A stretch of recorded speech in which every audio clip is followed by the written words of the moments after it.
Hello students, welcome to the Magnet Brains. मेरा नाम आशीष कपलेश। कैसे हैं आप सब लोग? बढ़िया, जोश में हो ना? सो यस, आज शुरू करेंगे ऑब्जेक्टिव 2। इससे पहले हमने short answers and objective 1 complete कर लिया है, तो अगर वीडियो नहीं देखा तो जरूर देखो, बहुत ज्यादा इंपॉर्टेंट है वो, राइट?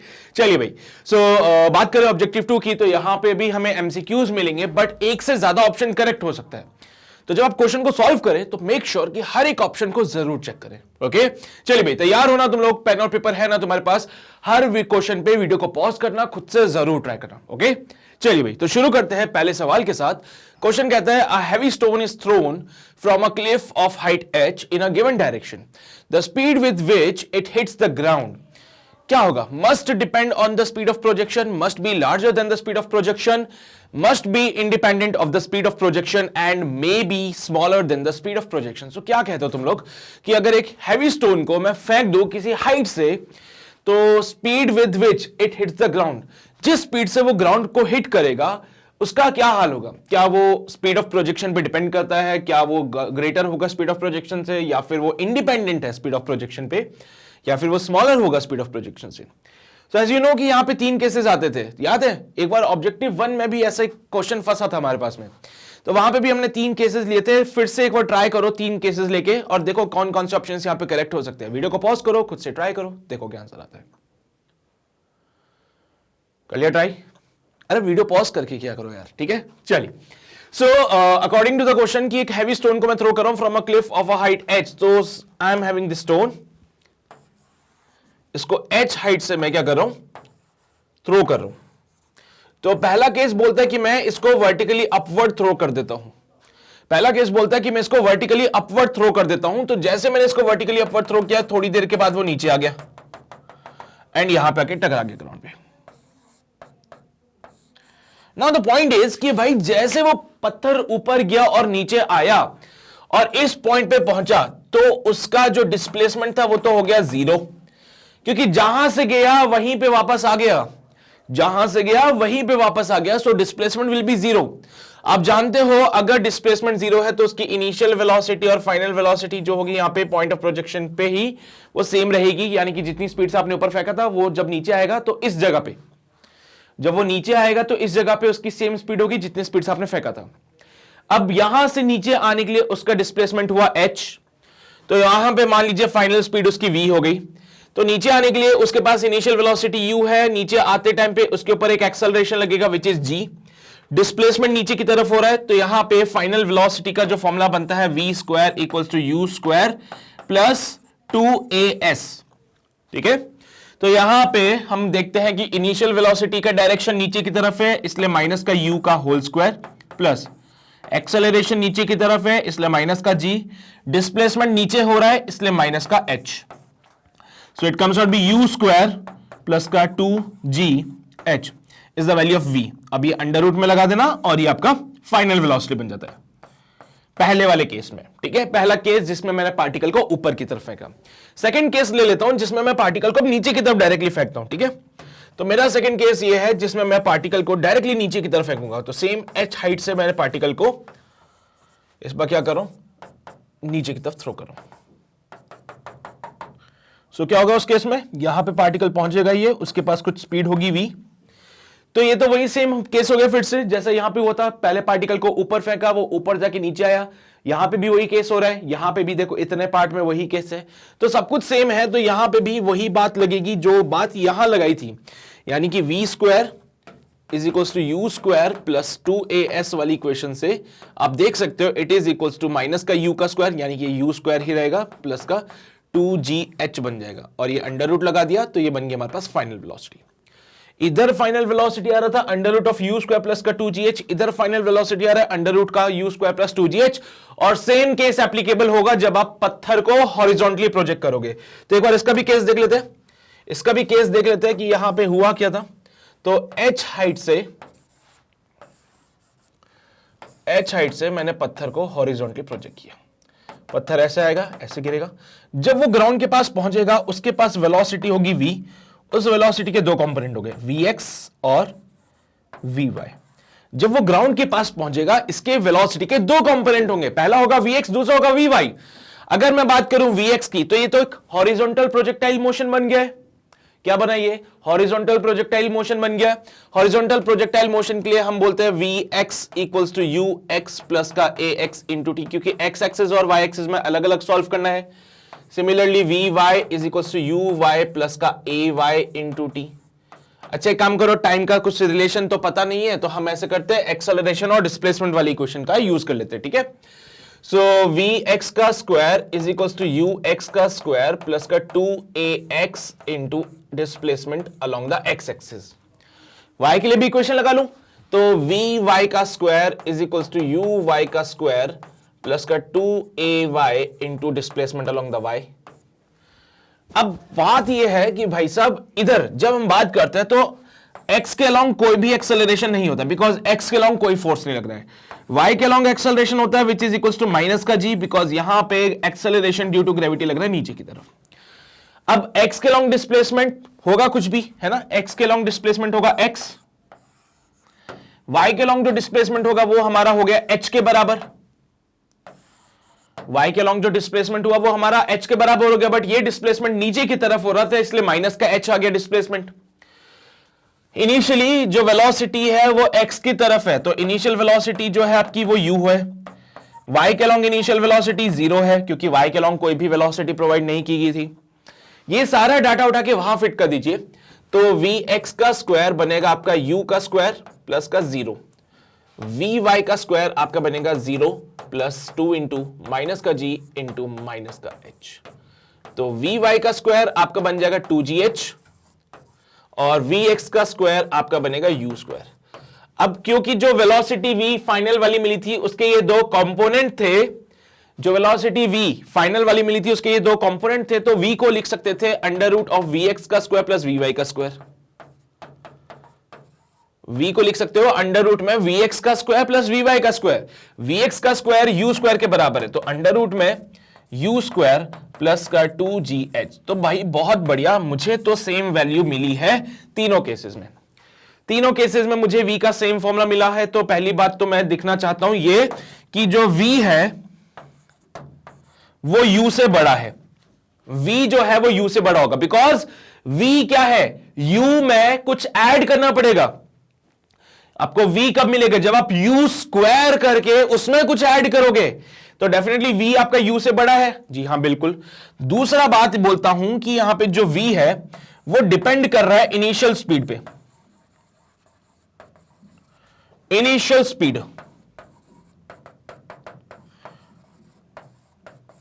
उसको फर्क पड़ता है इनिशियल स्पीड से। यहां पे तीनों के केस में इनिशियल स्पीड सेम थी, इसलिए v का फॉर्मूला सब में सेम लगा। v किस किस चीजों पे डिपेंड करता है, v डिपेंड करेगा u पे और डिपेंड करेगा h पे।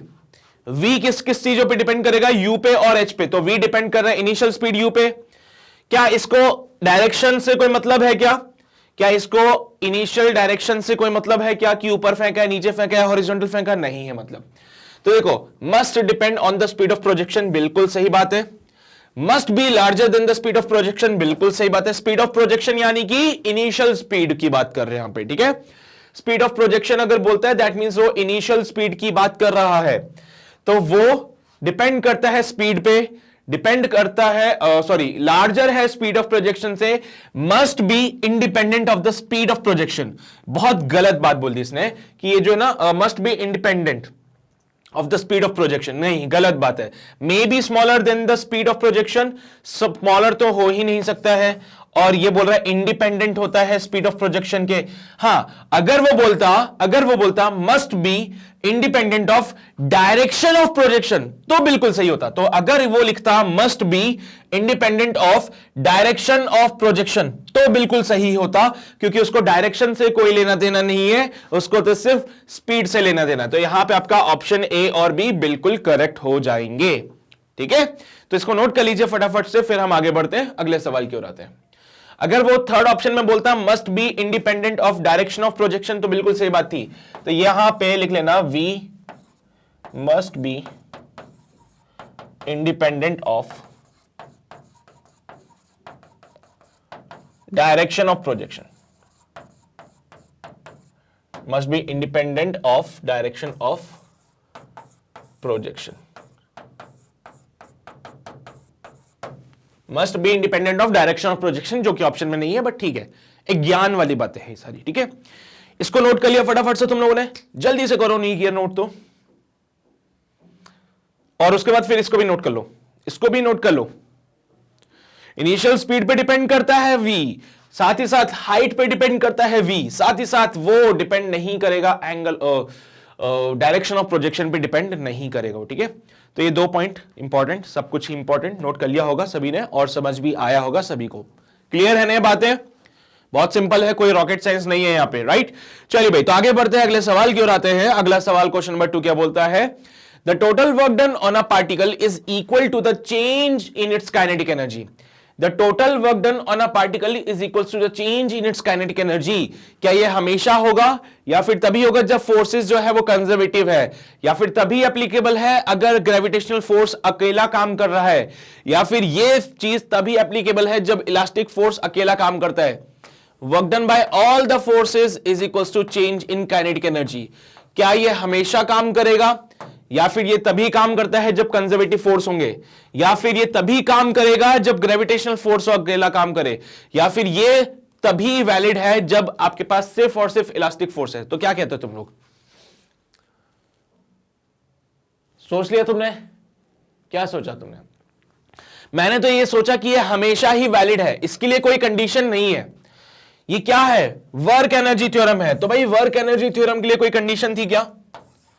From work energy theorem, from work energy theorem ये बातें मेरे पास सामने आती है, और इसके लिए भैया कोई कंडीशन नहीं है। क्या बोलता है? Work done by all the forces is equals to change in kinetic energy.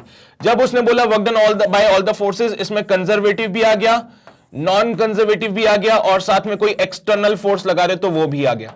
तो इसमें सारे आ जाते हैं, इसमें कोई स्पेसिफिक कंडीशन नहीं लगती फिर, ठीक है। अगर मैं बोलता हूं work done by all the forces, all में सारे जितने भी फोर्सेस हो सकते हैं आ जाएंगे, भले वो कंजर्वेटिव है, नॉन कंजर्वेटिव है, या फिर कोई एक्सटर्नल फोर्स आपने लगाया तो वो भी यहां पे इंक्लूड हो जाएगा। तो कोई स्पेसिफिक कंडीशन नहीं है कि कंजर्वेटिव फोर्स है तो ही लगेगा, नॉन कंजर्वेटिव होगा तो भी लगा सकते हो, कोई एक्सटर्नल फोर्स है उसके लिए भी ये काम कर सकते हो आप लोग। तो ये जो आपका पॉइंट बोला गया था, that the total work done on a particle is equal to change in kinetic energy, it is applicable everywhere, it is always true. हर जगह लगा सकते हो, हमेशा ट्रू रहेगा, कोई स्पेसिफिक कंडीशन नहीं है इसके लिए, ठीक है। तो ये आपका क्वेश्चन नंबर 2 कंप्लीट हो गया है, जल्दी से नोट कीजिए, फिर आगे बढ़ते हैं। कर लिया नोट? चलिए भी, बहुत बढ़िया, समझ तो आ रहा है ना तुम लोगों को? वर्क एनर्जी थ्योरम के लिए कोई कंडीशन नहीं है। कभी भी कोई तुमसे बोले कि वर्क एनर्जी थ्योरम कब लगा सकते हो, तो बोलना हम कभी भी लगा लो, कहीं भी लगा लो, वर्क एनर्जी थ्योरम के लिए कोई कंडीशन नहीं है, ठीक है। चलिए भाई, तो आगे बढ़ते हैं, अगले सवाल की ओर आते हैं। क्वेश्चन नंबर 2 के बाद क्वेश्चन नंबर 3 क्या बोलता है, आओ देखें। According to the question number 3, a particle is acted upon by a force of constant magnitude which is always perpendicular to the velocity of a particle. The motion of the particle takes place in a plane. It follows that. अब देखो ध्यान से सुनना क्या बोली गई बातें। एक पार्टिकल के ऊपर एक फोर्स लगाया है जिसका कांस्टेंट मैग्नीट्यूड है, और ये फोर्स हमेशा परपेंडिकुलर होगा वेलोसिटी ऑफ द पार्टिकल के। The motion of the particle take place in a plane. यहां पे पार्टिकल का जो मोशन हो रहा है वो एक प्लेन में हो रहा है, ठीक है। एक प्लेन कोई सा भी हो सकता है, भले वो वर्टिकल प्लेन है या फिर ऐसे हॉरिजॉन्टल प्लेन को देखोगे कोई सा भी हो सकता है। इट फॉलोज दैट, ये हमें क्या बताता है कि भाई वेलोसिटी कांस्टेंट होगी, एक्सेलरेशन कांस्टेंट होगा, काइनेटिक एनर्जी कांस्टेंट होगी, या फिर पार्टिकल सर्कुलर पाथ पे मूव करेगा। तो तुम्हारे हिसाब से कौन कौन से ऑप्शंस करेक्ट हो सकते हैं? जरा सोचो और दिमाग लगाओ, बताओ क्या आंसर आएंगे। चलिए भाई, सोच लिया तुमने? मैं बताऊंगा अब क्या होगा। तो भाई हमारे पास एक पार्टिकल हैविंग सम मास m बढ़िया मस्त मूव कर रहा था v वेलोसिटी से, आपने जबरदस्त इसके ऊपर फोर्स लगा दिया वर्टिकल वाला। तो लो भाई ये लगा दिया force F which is perpendicular to the velocity. अब एक फोर्स जो कि वेलोसिटी के परपेंडिकुलर लगा है, ये क्या कर सकता है? वेलोसिटी की डायरेक्शन को चेंज कर सकता है। सो यहां पे जो पार्टिकल पहले बेचारा सीधा जाना चाहता था, जो पार्टिकल पहले बेचारा सीधा जाना चाहता था, अब वो ऐसे मुड़ जाता है और एक सर्कुलर पाथ फॉलो करने लग जाता है, ठीक है। वो क्या करता है? ऐसे मुड़ जाता है और एक सर्कुलर पाथ फॉलो करने लग जाता है। तो इसको थोड़ा सा अच्छे से बना लें ताकि तुम्हें फील आ जाए इसका, ठीक है। तो ये रहा वो पार्टिकल m मास का, moving some with velocity v, आपने जैसे इस पे परपेंडिकुलर फोर्स लगाया, it will go around a circular path, this is force, this is velocity. ठीक है, तो यहां पे क्या होगा, ये सर्कुलर पाथ फॉलो करेगा, बिल्कुल सही बात है। अरे सेंट्रीपिटल फोर्स यार, सेंट्रीपिटल फोर्स क्या होता है, एक ऐसा फोर्स जो कि वेलोसिटी के परपेंडिकुलर होता है और हमेशा सेंटर की तरफ ही लगता है। सेंट्रीपिटल फोर्स क्या है, एक ऐसा फोर्स जो कि वेलोसिटी के परपेंडिकुलर है और हमेशा सेंटर की तरफ लगता है। तो ये फोर्स भी तो सेंटर की तरफ लग रहा है, वेलोसिटी के परपेंडिकुलर है, तो ये एक सेंट्रीपिटल फोर्स नहीं हो सकता है। तो एक सेंट्रीपिटल फोर्स क्या करता है, सर्कुलर पाथ प्रोवाइड कराता है। जी हां बिल्कुल, ये क्या करेगा, सर्कुलर पाथ में मूव कराएगा। क्या वेलोसिटी कांस्टेंट रह सकती है? देखो भाई, वेलोसिटी की जब हम बात करें तो वेलोसिटी के पास क्या क्या होता है? सर वेलोसिटी के पास भगवान का दिया सब कुछ है, दौलत है, शोहरत है, डायरेक्शन भी है और मैग्नीट्यूड भी है। तो वेलोसिटी से पूछा कि तुम्हारे पास क्या है, उसने बोला भगवान का दिया सब कुछ है, डायरेक्शन है, मैग्नीट्यूड है, लेकिन जब तुम ये फोर्स लगा दोगे, जब तुम ये फोर्स लगा दोगे तो इसके मैग्नीट्यूड पे कोई फर्क नहीं पड़ता है, लेकिन डायरेक्शन बेचारे की बदल जाती है। मैग्नीट्यूड पे कोई फर्क नहीं पड़ेगा, लेकिन डायरेक्शन पे तो जरूर फर्क पड़ेगा। At each and every point you can see कि यहां पे वेलोसिटी की डायरेक्शन चेंज हो चुकी है। अब हर जगह वेलोसिटी की डायरेक्शन चेंज हो जाती है, because at each and every point यहां पे कांस्टेंट फोर्स इसके ऊपर लग रहा है।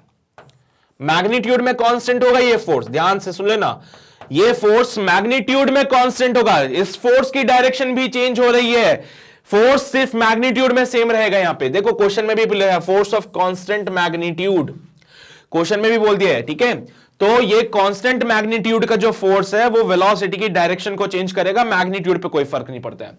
तो वेलोसिटी कांस्टेंट तो नहीं हो सकती है। अरे जब भाई साहब फोर्स ही यहां पे वेरिएबल है, देखो इस फोर्स की अगर बात करें तो इस फोर्स से पूछा तुम्हारे पास क्या है, इसने बोला हमारे पास भी भगवान का दिया सब कुछ है, डायरेक्शन है, मैग्नीट्यूड है, लेकिन आपने क्वेश्चन में बोल दिया है कि मैग्नीट्यूड हमारा कांस्टेंट रहेगा। आपने क्वेश्चन में बोल दिया कि मैग्नीट्यूड हमारा कांस्टेंट होगा, तो फोर्स की डायरेक्शन चेंज हो सकती है। जी हां, फोर्स की डायरेक्शन चेंज हो सकती है। तो तुम देख रहे हो फोर्स की डायरेक्शन चेंज होगी, हर एक पॉइंट पे फोर्स का डायरेक्शन चेंज हो रहा है, और अगर फोर्स का डायरेक्शन चेंज हो रहा है तो एक्सेलरेशन भी चेंज हो जाएगा। अगर फोर्स का डायरेक्शन चेंज हो रहा है तो एक्सेलरेशन जो भी होगा वो भी चेंज होता रहेगा, बिकॉज जिस डायरेक्शन में फोर्स है उसी डायरेक्शन में एक्सेलरेशन भी आता है। तो तुम देख सकते हो एक्सेलरेशन का डायरेक्शन जो है वो चेंज हो रहा है। तुम देख सकते हो कि जहां भी देखोगे वहां पे एक्सेलरेशन का डायरेक्शन चेंज हो रहा है, एक्सेलरेशन का डायरेक्शन चेंज हो रहा है। तो एक्सेलरेशन यहां पे कांस्टेंट होगा क्या? ना ना ना, बिल्कुल भी नहीं। क्या सेम रह सकता है? वेलोसिटी का मैग्नीट्यूड हमारा कांस्टेंट रहेगा, वेलोसिटी का मैग्नीट्यूड हमारा कांस्टेंट रहेगा, और कहूं तो स्पीड कांस्टेंट रहेगी। वेलोसिटी का मैग्नीट्यूड कांस्टेंट रहेगा, या फिर मैं कहूं कि स्पीड जो है वो कांस्टेंट रहेगी। और अगर स्पीड कांस्टेंट है तो भाई साहब काइनेटिक एनर्जी भी तो स्पीड पे डिपेंड करती है, according to the formula half mv²। ये v क्या है? स्पीड है। तो भाई अगर स्पीड कांस्टेंट है तो काइनेटिक एनर्जी कोई दिक्कत है क्या? नहीं, ये भी कांस्टेंट ही रहेगा। अगर स्पीड कांस्टेंट है तो काइनेटिक एनर्जी भी कांस्टेंट ही रहेगी। तो भाई साहब काइनेटिक एनर्जी भी कांस्टेंट रहेगी। समझे बात को? क्या बोले, अगर कभी भी आपने एक ऐसा फोर्स लगाया जो मोशन के परपेंडिकुलर है तो वो फोर्स सिर्फ डायरेक्शन चेंज करता है। तो ध्यान रखो इस बात का, कभी भी आपने किसी भी ऑब्जेक्ट के ऊपर कुछ ऐसा फोर्स लगाया जो कि उसके मोशन के परपेंडिकुलर है, किसी भी ऑब्जेक्ट के ऊपर आपने एक ऐसा फोर्स लगाया जो कि उसके मोशन के परपेंडिकुलर है, so this force only can change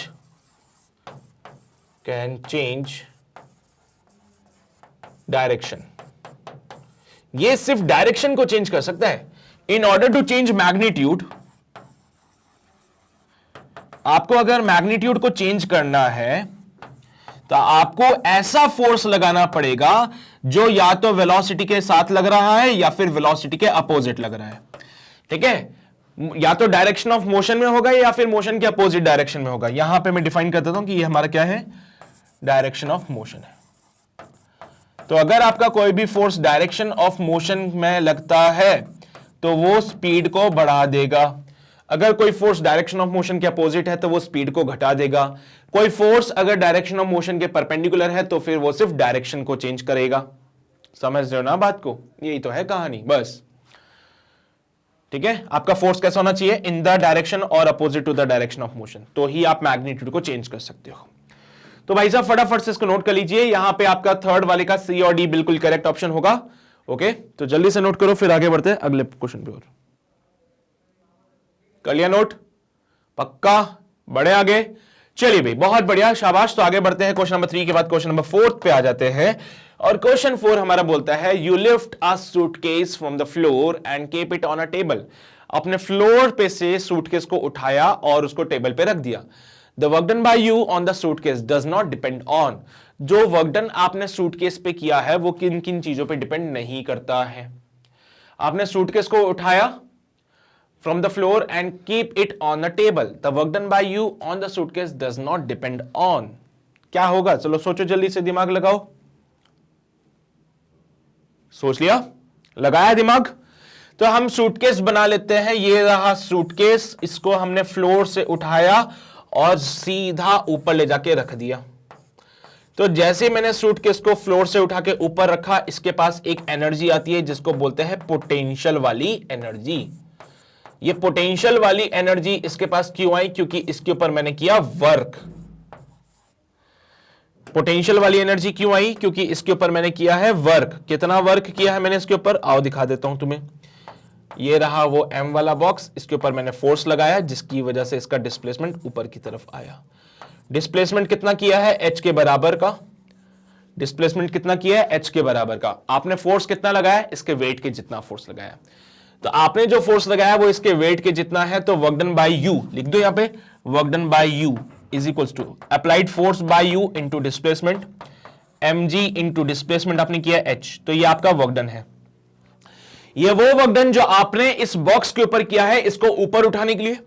ये वो वर्क डन है जो आपने इस बॉक्स के ऊपर किया है इसको ऊपर उठाने के लिए। So work done by you equals to mgh। अब ये किन किन फैक्टर्स पे डिपेंड करता है? तो भाई ये एक तो डिपेंड कर रहा है mg पे और एक डिपेंड करता है h पे। तो जो आपने वर्क डन बॉक्स के ऊपर किया है वो डिपेंड करता है mg पे और h पे। mg बोले तो weight of the box, weight of box, और h क्या है? हाइट या फिर बोलूं डिस्प्लेसमेंट। तो जो आपने वर्क डन किया है वो किन किन फैक्टर पे डिपेंड करता है? वो डिपेंड करता है वेट ऑफ द सूटकेस पे। आपका वेट से कोई फर्क पड़ता है? ना, हमारे वेट से कोई फर्क नहीं पड़ता है। टाइम से कोई फर्क पड़ता है क्या? नहीं सर, टाइम से भी कोई फर्क नहीं पड़ता है। पाथ, कौन से रास्ते से आप इसको लेके जा रहे हो। अब सर देखो, हमें तो h हाइट का डिस्प्लेसमेंट कवर करना है। ये h क्या है? हाइट, और मैं बोलता हूं डिस्प्लेसमेंट। बोलो भाई, h क्या है? डिस्प्लेसमेंट है। ये क्या है? डिस्प्लेसमेंट है। क्या डिस्प्लेसमेंट को कभी रास्ते से फर्क पड़ता है क्या? अगर मैं अपने घर से अपने दोस्त की तरफ घर पे जाऊं तो डिस्प्लेसमेंट को कोई रास्ते से फर्क पड़ता है कि मैं कौन से रास्ते से जा रहा हूं? है ना? पड़ता है क्या कोई फर्क? डिस्प्लेसमेंट क्या तुमसे ये बोलता है क्या कि तुम कौन से रास्ते से आ रहे हो, पहले नंबर के, दूसरे नंबर के या तीसरे नंबर से? डिस्प्लेसमेंट को कोई फर्क ही नहीं पड़ता इन चीजों से। डिस्प्लेसमेंट बोलता है कि भाई मेरे लिए तो इनिशियल पोजीशन और फाइनल पोजीशन मैटर करती है, बाकी तुम्हारी मर्जी, जहां से आना है वहां से आओ।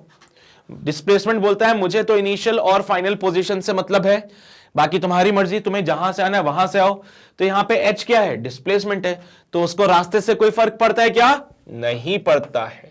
तो हमेशा ध्यान रखो, वर्क डन जो होता है उसको रास्ते से कोई फर्क नहीं पड़ेगा, उसको फर्क पड़ता है तो सिर्फ इनिशियल और फाइनल पोजीशन से। इसका प्रमाण भी दे सकता हूं मैं अगर देना चाहे तो जाइए आ जाओ, एक छोटा सा प्रमाण दे देता हूं ताकि तुम्हें थोड़ा सा फील आ जाए। जैसे कि यहां पे देखो, ये बॉक्स था जिसको आपने एम मास का बॉक्स था जिसको आपने उठा के ऊपर रखा था, तो आपने एक केस में तो उसको सीधा उठा के रख दिया। दूसरा केस ले रहा हूं, इसको आप एक इंक्लाइन सरफेस पे से लेके जाओ, ठीक है? तो यहां पे h हाइट है, सेम हाइट रख रहा हूं, देखो सेम हाइट रख रहा हूं मैं, है ना? ये बॉक्स आपका भी यहां पे है और ये एंगल ऑफ इंक्लिनेशन थीटा है। पहला केस आपने बॉक्स को ऐसे उठा के रख दिया, दूसरा केस आप बॉक्स को ऐसे घसीटते हुए लेके जा रहे हो ऊपर की तरफ, F फोर्स लगा के ऊपर तक लेके जा रहे हो। तो जब आप बॉक्स को इंक्लाइन सरफेस पे लेके जाओगे तो पहली बात तो यहां पे पहला केस सॉल्व कर लेता हूं। पहले केस में बता देता हूं कितना वर्क डन किया आपने, दूसरे केस में बताऊंगा कितना वर्क डन किया आपने। यहां पे जो आपने वर्क डन किया वो आया फोर्स इनटू डिस्प्लेसमेंट, आपने बॉक्स को ऊपर उठाने के लिए कितना फोर्स लगाया भाई? जितना बॉक्स का वेट होगा उतना फोर्स मुझे लगाना पड़ेगा। तो mg, और डिस्प्लेसमेंट कितना कवर किया? h का। तो आपने जो यहां पे वर्क डन किया, work done by u is equals to mgh हो गया। ये तो पहला केस हो गया। दूसरे केस में आ जाओ। दूसरे केस में mg के ऊपर एक फोर्स लगेगा नीचे की तरफ, mg साइन थीटा कहलाता है ये। तो यहां पे आपने जो वर्क डन किया it is equals to force into displacement. यहां पे ये जो डिस्टेंस आपने कवर की वो है s, तो फोर्स आपने लगाया mg साइन थीटा इनटू, एक काम करो उसको s की जगह d ले लो ताकि थोड़ा सा कंफ्यूजन क्लियर हो जाए। तो यहां पे आएगा d, फोर्स इधर लगाया, डिस्प्लेसमेंट भी इधर करवाया, लेकिन हमें ये नहीं चाहिए सर, हमें हाइट से मतलब होता है। तो यहां पे d साइन थीटा की जगह आप क्या लिख सकते हो? mg into d sine theta, और d साइन थीटा आपका किसके बराबर होता है? h के बराबर होता है। तो तुम देख सकते हो दोनों जगह पे जो वर्क डन बाय u है वो सेम है। देखो यहां पे साइन थीटा जो होता है वो होता है perpendicular upon hypotenuse. Perpendicular h है, हाइपोटेन्यूज d है, तो h will be equals to d sine theta होता है। तो देखा आपने जो वर्क डन किया उसको इन चीजों से फर्क नहीं पड़ता है कि आप इसको कैसे लेके जा रहे हो, उसको तो फर्क पड़ता है सिर्फ इनिशियल और फाइनल पोजीशन से। अगर आपका ये हाइट सेम है तो वर्क डन सेम रहेगा, क्योंकि दोनों केस में इनिशियल और फाइनल पोजीशंस, इनिशियल और फाइनल पोजीशन दोनों केस में कितनी थी? सेम थी। ठीक है, तो यहां पे डिस्प्लेसमेंट होता है, उसको सिर्फ इनिशियल और फाइनल पोजीशन से मतलब है, उसको फर्क नहीं पड़ता है कि आप कौन से रास्ते से लेके जाते हो। ठीक है, तो इसको नोट कर लीजिए फटाफट से, फिर आगे बढ़ते हैं। एक काम करो, पहले तो ये वाला नोट करो, पहले इसको नोट करो, फिर अगले वाले पार्ट को नोट करना। जल्दी से नोट करो, इसको कर लिया? ये भी नोट कर लो, फिर आगे बढ़ते हैं। कर लिया ये वाला पार्ट नोट? बढ़े आगे, चलिए भाई। सो ये हो गया हमारा क्वेश्चन नंबर 4 कंप्लीट। Now let's move on to the next question, question number 5। क्या बोलता है हमसे? No work is done by a force on an object if work done 0 होगा। कब कब? The force is always perpendicular to its velocity. Force is always perpendicular to its acceleration.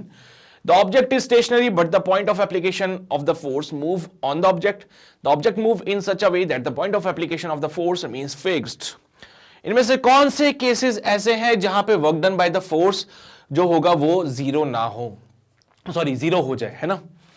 तो लिख देता हूं मैं, उसके बाद तुम दिमाग लगाओ। वर्क डन 0 चाहिए हमें, कब कब पॉसिबल हो सकता है, जरा ध्यान से सोचो। ट्राई करो एक बार फटाफट से। कर लिया ट्राई? क्या बोलोगे सर? वर्क डन 0 कब कब हो सकता है? मैं कुछ पॉइंट्स लिख देता हूं, फिर उसके बाद चेक करते जाएंगे। वर्क डन 0 हो सकता है जब फोर्स परपेंडिकुलर हो जाए डिस्प्लेसमेंट के, यानी कि थीटा की वैल्यू बन जाए 90 डिग्री। क्योंकि जो वर्क डन का फॉर्मूला होता है ना वो होता है FS cos theta, FS cos theta. तो यहां पे अगर फोर्स और एस परपेंडिकुलर होंगे तो थीटा 90 हो जाएगा। दूसरा केस होता है जब डिस्प्लेसमेंट ही 0 हो जाए, तो अगर डिस्प्लेसमेंट ही 0 हो गया तो भी वर्क डन 0 हो सकता है। बाकी इसके अलावा कोई और बातें, कोई और मतलब नहीं है? चलिए भाई। अच्छा मुझे एक बात बताओ, डिस्प्लेसमेंट की डायरेक्शन और वेलोसिटी की डायरेक्शन में कोई चेंजेस है क्या? नहीं सर, वेलोसिटी की जो डायरेक्शन होती है वो डिस्प्लेसमेंट के साथ ही होती है। एक्सेलरेशन की जो डायरेक्शन होती है वो चेंज इन वेलोसिटी के साथ होती है, ना कि वेलोसिटी के साथ। ये कुछ बेसिक पॉइंट है जिनके बारे में पता होना चाहिए। वेलोसिटी की डायरेक्शन वही होगी जो डिस्प्लेसमेंट की डायरेक्शन है, एक्सेलरेशन की डायरेक्शन वो होगी जो चेंज इन वेलोसिटी की डायरेक्शन है। अंतर ध्यान रखना, ये मत बोलना एक्सेलरेशन की डायरेक्शन और वेलोसिटी की डायरेक्शन सेम है ना? हाँ, तो पहला ऑप्शन बोलता है force is always perpendicular to the velocity. तो सर ये तो वेलोसिटी के साथ कोई रिलेशन ही नहीं है, इसीलिए मैंने बताया जिस डायरेक्शन में वेलोसिटी उसी डायरेक्शन में डिस्प्लेसमेंट। तो अगर फोर्स डिस्प्लेसमेंट के साथ 90 डिग्री बनाएगा तो फोर्स यहां पे वेलोसिटी के साथ भी 90 डिग्री एंगल बना सकता है, तो भी हमारा वर्क डन 0 होगा, क्योंकि डिस्प्लेसमेंट का डायरेक्शन और वेलोसिटी का डायरेक्शन एक ही है। तो भले वो डिस्प्लेसमेंट के साथ 90 डिग्री बनाए या वेलोसिटी के साथ 90 डिग्री बनाए, कोई फर्क नहीं पड़ता है, वर्क डन 0 ही होगा। तो पहला पार्ट आपका बिल्कुल क्लियर हो गया। ठीक है, force is always perpendicular to the acceleration. अब देखो फोर्स अगर एक्सेलरेशन के परपेंडिकुलर हो जाए तो बताओ क्या वर्क डन 0 होगा? अगर फोर्स परपेंडिकुलर हो जाए एक्सेलरेशन के तो क्या वर्क डन 0 हो सकता है? नहीं सर, ये गलत बात है, क्योंकि आपने बोला था कि एक्सेलरेशन जो है वो चेंज इन वेलोसिटी के पैरेलल होता है, यानी कि एक्सेलरेशन का डायरेक्शन चेंज इन वेलोसिटी के डायरेक्शन के साथ होता है, ना कि वेलोसिटी के साथ।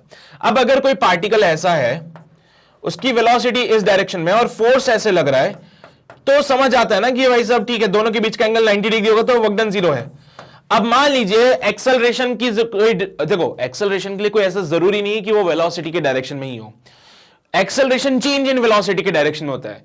जैसे कि ये पार्टिकल पहले चल रहा था, चलते चलते पार्टिकल ने अपनी डायरेक्शन को बदल लिया नीचे की तरफ, ठीक है। इनिशियल वेलोसिटी इसकी इधर थी, फाइनल वेलोसिटी इसकी इधर होगी। अब ऐसे केस में एक्सेलरेशन जो होगा वो किस तरफ आएगा, इनिशियल वेलोसिटी इधर, फाइनल वेलोसिटी इधर। तो ये इनिशियल वाली फाइनल वाली इसका जो वेलोसिटी चेंज है वो यहां पे आ जाएगा, फिर इसका जो वेलोसिटी चेंज है वो तो वहां कहीं जाएगा, क्योंकि उसकी इनिशियल वेलोसिटी इस डायरेक्शन में थी, फाइनल वेलोसिटी इस डायरेक्शन में, तो v final minus v initial कर लेना, तो माइनस का वी इनिशियल, सॉरी यहां पे आएगा delta v, v final minus v initial जब आप करोगे तो चेंज इन वेलोसिटी इस डायरेक्शन में आ रही है। तुम्हारा फोर्स तो यहां लग रहा था, फिर कैसे तुम कह सकते हो कि फोर्स परपेंडिकुलर होना चाहिए? नहीं बन सकती कहानी यार, ठीक है। वैसे मैंने थोड़ा सा उल्टा लिख दिया इसमें मैंने उल्टा कर दिया इसको, जस्ट एक मिनट रुको, फोर्स की डायरेक्शन को चेंज कर देता हूं मैं बस, ठीक है। हाँ ऐसे लगा देता हूं फोर्स को, तो फोर्स इधर आ रहा था, वेलोसिटी की डायरेक्शन चेंज होगी फोर्स के साथ में। कॉन्टिन्यूअस फोर्स इधर लग रहा था, वेलोसिटी की डायरेक्शन चेंज होगी, इनिशियल वाला इधर। तो बताओ भाई, फोर्स और वेलोसिटी कोई रिलेशन बनता है क्या इसमें? फिर कोई रिलेशन बनेगा इसमें? नहीं बन सकता है सर, सीधी सी बात है, यहां पे ऐसी पिक्चर बन ही नहीं सकती है। तो एक्सेलरेशन के साथ अगर परपेंडिकुलर है तो इससे कोई लेना देना नहीं, बिकॉज एक्सेलरेशन जो है वो डिपेंड करता है चेंज इन वेलोसिटी पे। अब जो डायरेक्शन चेंज इन वेलोसिटी, क्योंकि एक्सेलरेशन आपको उसी डायरेक्शन में जाएगा, तो ये वाली कहानी नहीं चलेगी सर। वेलोसिटी लिखा है तो काफी है। ऑब्जेक्ट स्टेशनरी हो लेकिन पॉइंट ऑफ एप्लीकेशन जो है वो मूव करेगा ऑब्जेक्ट के ऊपर, तो ऑब्जेक्ट स्टेशनरी है लेकिन पॉइंट ऑफ एप्लीकेशन मूव करेगा। पॉइंट ऑफ एप्लीकेशन वो जगह होती है जहां पे आप फोर्स लगा रहे हो। तो ये कोई ऑब्जेक्ट है एम मास का, ऑब्जेक्ट तो स्टेशनरी है लेकिन पॉइंट ऑफ एप्लीकेशन मूव कर सकता है। ऐसे मैंने फोर्स लगाया, ऐसे मैंने फोर्स लगाया, ऐसे मैंने फोर्स लगाया, तो क्या इस केस में वर्क डन होगा? क्या पहला फोर्स मैंने F1 ऐसे लगाया, फिर मैंने दूसरा फोर्स F2 ऐसे लगाया, तीसरा फोर्स मैंने F3 बाद में ऐसे लगाया। पहले मैंने F1 ऐसे लगाया, फिर F2 ऐसे लगाया, फिर F3 ऐसे लगाया, देखा यार कुछ भी नहीं हो रहा है। बॉडी का डिस्प्लेसमेंट क्वेश्चन में बोल दिया है ऑब्जेक्ट स्टेशनरी ही रहेगा, ऑब्जेक्ट जो है वो स्टेशनरी ही रहेगा। अगर ऑब्जेक्ट स्टेशनरी है तो डिस्प्लेसमेंट कितना हुआ यहाँ पे?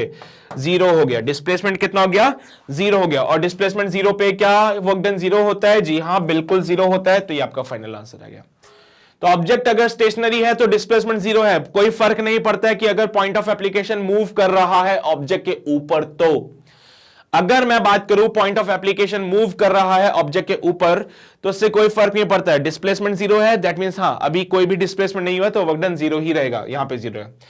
चौथा ऑप्शन बोलता है ऑब्जेक्ट मूव करता है कुछ इस प्रकार से कि पॉइंट ऑफ एप्लीकेशन जो है फोर्स का वो फिक्स रह जाए। यानी कि कुछ ऐसा सिनेरियो भी बन सकता है ना कि अगर यहां पे कोई मास ऑब्जेक्ट है, इस पे मैंने फोर्स यहां पे लगाया था, तो अब क्या होगा? मास ऑब्जेक्ट तो आगे निकल जाए, मतलब ऐसा लगा मुझे, ऐसा कि बोल सकते हैं कि मास ऑब्जेक्ट तो आगे निकल जाए और पॉइंट ऑफ एप्लीकेशन यहीं रख जाए। देखो, object move in such a way that the point of application of the force remain fixed. जो फोर्स का पॉइंट ऑफ एप्लीकेशन है वो हमेशा फिक्स्ड रहे, फोर्स का पॉइंट ऑफ एप्लीकेशन जो है वो हमेशा फिक्स रहे। वैसे इसका सिनेरियो सर्कुलर मोशन से भी रिलेट कर सकते हैं हम लोग, है ना? सर्कुलर मोशन से भी रिलेट कर सकते हैं। हाँ, जैसे कि एक पार्टिकल है जो सर्कुलर पाथ फॉलो कर रहा है, एक पार्टिकल जो कि सर्कुलर पाथ फॉलो करता है। तो ये वेलोसिटी इसकी, इधर की तरफ देखोगे तो ये वेलोसिटी इसकी, और इधर की तरफ देखोगे तो ये वाली वेलोसिटी होगी इसकी, है ना? और इधर की तरफ देखोगे तो ये वेलोसिटी होगी इसकी। At each and every point of application आपका अभी भी सेम ही रहेगा। ऐसा बोल सकते हैं पॉइंट ऑफ एप्लीकेशन जो है वो आपका फिक्स रहे। तो पार्टिकल घूम गया ना, भी इधर उधर घूम गया, पार्टिकल इधर घूम गया, पॉइंट ऑफ एप्लीकेशन अभी भी इसी जगह पे, पॉइंट ऑफ एप्लीकेशन इसका सेम जगह पे ही रहेगा, ये वाला पॉइंट। अब ये पार्टिकल ऐसे घूम रहा है, ऐसे ऐसे घूम रहा है, समझो? पहले फोर्स ऐसे लग रहा था, अब ये घूम गया ऐसे, फिर घूम गया ऐसे। समझ रहे हो ना बातें पॉइंट ऑफ एप्लीकेशन की? थोड़ा और अच्छे से समझना है तो इसको ऐसे समझो। एक पत्थर को तुमने जब रस्सी से बांधा और इसको हॉरिजॉन्टली घुमाया, तो यहां से तो तुमने पत्थर को बांध के रखा है, यहां से तो तुमने पत्थर को बांध के रखा है। तो जब तुमने पत्थर को बांध दिया तो यहां पे पॉइंट ऑफ एप्लीकेशन, क्योंकि टेंशन तो यही लगेगा। जब तुमने पत्थर को रस्सी से बांधा तो रस्सी में टेंशन आएगा, ये टेंशन ही तो वो फोर्स है जिसको सर्कुलर मोशन प्रोवाइड करा रहा है। तो जो पॉइंट ऑफ एप्लीकेशन है वो आपने यहां पे फिक्स कर दिया, पॉइंट ऑफ एप्लीकेशन आपने क्या कर दिया, फिक्स कर दिया यहां पे। अब पॉइंट ऑफ एप्लीकेशन आपने फिक्स्ड कर दिया है, तो अब हर जगह पे पत्थर के लिए पॉइंट ऑफ एप्लीकेशन तो सेम ही रहेगा, कहीं पे भी आ जाए पॉइंट ऑफ एप्लीकेशन तो सेम रहेगा, कहीं पे भी चला जाए पॉइंट ऑफ एप्लीकेशन तो सेम ही रहेगा। तो ऐसे केस में क्या होगा, पत्थर कुछ इस टाइप से मूव कर रहा है, ये पत्थर कुछ इस टाइप से मूव कर रहा है कि पॉइंट ऑफ एप्लीकेशन होगा उसका फिक्स रहेगा, क्योंकि आपने एक बार पत्थर को जब रस्सी से बांध दिया तो वो जो जगह है जहां पे आपने पत्थर को बांधा है रस्सी से, वो जगह फिक्स रहेगी और टेंशन भी हमेशा उसी जगह पे लगता रहेगा। तो पॉइंट ऑफ एप्लीकेशन आपका फिक्स हो गया है, लेकिन यस पार्टिकल मूव कर रहा है और कुछ इस प्रकार से मूव कर रहा है कि पॉइंट ऑफ एप्लीकेशन आपका फिक्स रहे। तो भाई ऐसे केस में भी हम क्या बोलेंगे, क्योंकि देखो ये एक एग्जांपल बन गया इसका सर्कुलर मोशन का, तो यहां पे जब भी सर्कुलर मोशन की बात करोगे डिस्प्लेसमेंट तो आपको जीरो ही मिलेगा, तो उस केस में work done will be also zero. तो यहां पे भी वर्क डन जीरो हो सकता है, समझे बात को। तो उन्होंने बोला कि पार्टिकल कुछ इस प्रकार से मूव करे कि पॉइंट ऑफ एप्लीकेशन आपका फिक्स रहे। तो मैंने बोला एक पत्थर को रस्सी से बांध देते हैं, जब पत्थर को रस्सी से बांधा तो जहां पे आपने बांधा था वो जगह फिक्स हो गई है, वो मूव नहीं कर सकती, वो जगह फिक्स होगी। देखो सेंटर से आर डिस्टेंस पे, सेंटर से आर डिस्टेंस पे, सेंटर से आर डिस्टेंस पे, सेंटर से आर डिस्टेंस पे, हर पॉइंट पे वो जगह फिक्स्ड है हमारे पास में, वो चेंज नहीं हो रही है, उसका पोजीशन चेंज नहीं हो रहा है ना। तो जब उसका पोजीशन चेंज नहीं हो रहा तो हर जगह पे पॉइंट ऑफ एप्लीकेशन आपका फिक्स रहेगा, लेकिन यस पार्टिकल मोशन भी करता रहेगा, साथ में पार्टिकल का मोशन भी हो रहा है, पॉइंट ऑफ एप्लीकेशन भी अपनी जगह पे फिक्स्ड है। तो एक सर्कुलर मोशन हो रहा है ये, तो यहां पे देखा जाए तो पॉइंट ऑफ एप्लीकेशन का जो डिस्प्लेसमेंट है वो भी जीरो है, क्योंकि उसका कोई डिस्प्लेसमेंट हुआ क्या नहीं, जहां से चलना शुरू किया वहीं आगे, और कहा जाए तो पोजीशन फिक्स्ड है उसकी, तो डिस्प्लेसमेंट जीरो है तो वर्क डन जीरो होते हैं। देखो अगर आप किसी भी ऑब्जेक्ट के लिए वर्क डन फाइंड करना चाहते हो तो आपको उस ऑब्जेक्ट का और पॉइंट ऑफ एप्लीकेशन का डिस्प्लेसमेंट जानना जरूरी है। तो अगर आपको सपोज करो ये बॉक्स का डिस्प्लेसमेंट फाइंड आउट करना है, यानी कि इसका वर्क डन फाइंड करना है, तो पहली बात तो देखो पॉइंट ऑफ एप्लीकेशन और बॉक्स दोनों का डिस्प्लेसमेंट मैटर करता है। यहां पे बॉक्स का डिस्प्लेसमेंट हुआ, हां जी हुआ, लेकिन साथ ही साथ पॉइंट ऑफ एप्लीकेशन का भी डिस्प्लेसमेंट हुआ है। वर्क डन अगर आपको फाइंड करना है तो बॉक्स का और पॉइंट ऑफ एप्लीकेशन दोनों का डिस्प्लेसमेंट जानना बहुत जरूरी है, क्योंकि अगर यहां पे एक बॉक्स के ऊपर आपने फोर्स लगा दिया तो बॉक्स ने डिस्प्लेसमेंट कवर किया डी, बॉक्स के ऊपर फोर्स लगाया तो बॉक्स ने डिस्प्लेसमेंट कवर किया डी, और पॉइंट ऑफ एप्लीकेशन ये ब्लू कलर से बना देता हूं, पॉइंट ऑफ एप्लीकेशन ने भी कुछ डिस्प्लेसमेंट कवर किया होगा ना, हां कि ना।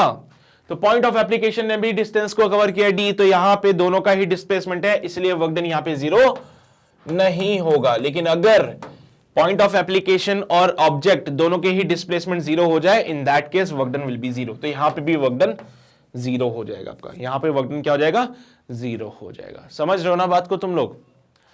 तो यहां पे वर्क डन जीरो कब हो सकता है, जब डिस्प्लेसमेंट जीरो हो जाए। डिस्प्लेसमेंट किस किस का जीरो, ऑब्जेक्ट का और पॉइंट ऑफ एप्लीकेशन का।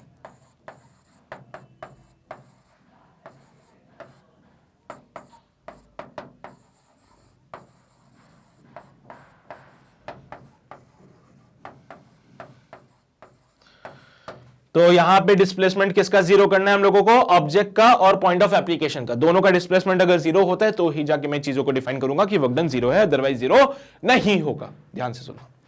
तो ये दो ही कंडीशन है हमारे पास में, उसके अलावा मैंने सब कुछ डिफाइन कर दिया। ए, सी और डी आपके बिल्कुल करेक्ट ऑप्शंस होंगे, बाकी के आपके ऑप्शंस गलत है। यानी कि फोर्स एक्सेलरेशन के परपेंडिकुलर हो उससे हमें कोई लेना देना नहीं है, होगा तो भी ठीक है, नहीं होगा तो भी भाड़ में जाए।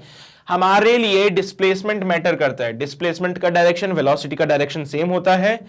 तो अगर फोर्स डिस्प्लेसमेंट के परपेंडिकुलर है तो भी work done zero, force velocity के परपेंडिकुलर है तो भी वर्क डन जीरो होगा, फोर्स एक्सेलरेशन के परपेंडिकुलर है तो कोई फर्क नहीं पड़ता है, भाड़ में गई दुनियादारी, हमारा काम वेलोसिटी से हो गया। अगर आपने पॉइंट ऑफ एप्लीकेशन को मूव कराया और ऑब्जेक्ट को नहीं कराया तो ऑब्जेक्ट का डिस्प्लेसमेंट जीरो है, तो उस केस में भी वर्क डन जीरो होगा।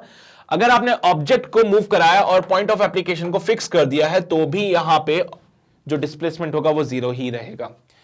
तो यहां पे भी डिस्प्लेसमेंट जीरो होगा तो वर्क डन यहां पे भी आपका जीरो रहेगा। ठीक है, समझ आती है बातें, फटाफट से नोट करो, फिर आगे बढ़ते हैं अगले सवाल की ओर। देखते हैं अगला सवाल क्या है। कर लिया नोट सभी ने? ये वाला करना चाहते हो तो कर सकते हो, बाकी इतना कोई इंपॉर्टेंट ये वाला नहीं है ना। चलो भाई बहुत बढ़िया। सो ये थी कहानी क्वेश्चन नंबर 5 की। सो आगे बढ़ते हैं अगले सवाल की ओर आते हैं। क्वेश्चन नंबर 6 देखते हैं क्या बोलते हैं हमसे। According to the question number 6, a particle of mass m is attached to a light string of length L, the other end of which is fixed. Initially, the string is kept horizontal and the particle is given an upward velocity. The particle is just able to complete a circle. तो क्या कहोगे? एक particle जिसका मास m है, इसको attach कर रखा है एक पतली है ना, लाइट स्ट्रिंग है। लाइट स्ट्रिंग का मतलब होता है मासलेस है वो रस्सी, और इसका लेंथ है L, जिसका एक एंड तो आपने फिक्स कर रखा है और दूसरा एंड जो है वो पार्टिकल्स के साथ है, ठीक है। एंड इनिशियली स्ट्रिंग को आपने हॉरिजॉन्टली रखा है और एक पार्टिकल को एक अपवर्ड वेलोसिटी भी प्रोवाइड करा दी, और पार्टिकल जो है ना जस्ट एबल टू कंप्लीट, मतलब उसने जस्ट सर्कल को कंप्लीट करा है, ठीक है। तो मिनिमम वेलोसिटी की कहानी चलेगी यहां पे सब जगह। The string becomes slack when the particle reaches it's highest point. Velocity of the particle becomes zero at the highest point. Kinetic energy of the ball in initial position was half mv square, which is equals to mgl, and the particle again passes through the initial position. तो क्या कहते हो आप लोग, क्या क्या यहाँ पे ऑप्शंस करेक्ट हो सकते हैं? वर्टिकल सर्कुलर मोशन कराना है और बोला है कि जस्ट उसने सर्कल को कंप्लीट किया है, यानी कि मिनिमम वेलोसिटी आप कितनी दे रहे हो वो डिफाइन करनी है। हाँ जी, कर लिया ट्राई, मैं आ जाऊं सॉल्व कराने के लिए। चलो, तो यार अगर मैं बात करूं वर्टिकल सर्कुलर मोशन की तो वो ज्यादा इंपॉर्टेंट है हमारे लिए। वर्टिकल सर्कुलर मोशन बना लेते हैं एक बार, and here we have the circle. इतना काफी हो जाएगा। चलो, इस सर्कल में जो रस्सी है हमने कहां रखी है, ये रहा वो पार्टिकल, इसको यहां पे वेलोसिटी दे दी मैंने v, और ये जो रस्सी है देखो ये तो सेंटर हो गया, ये तो सेंटर हो गया। रस्सी हॉरिजॉन्टल रखी है, रस्सी मैंने हॉरिजॉन्टल रखी है। बोला है कि ये जस्ट कंप्लीट करता है सर्कल को। क्वेश्चन में क्या बोला है, just able to complete a circle. तो अगर वो बोलता है just able to complete circle, that means वहां पे वो मिनिमम वेलोसिटीज होंगी इनके पास में, एबल टू कंप्लीट सर्कल।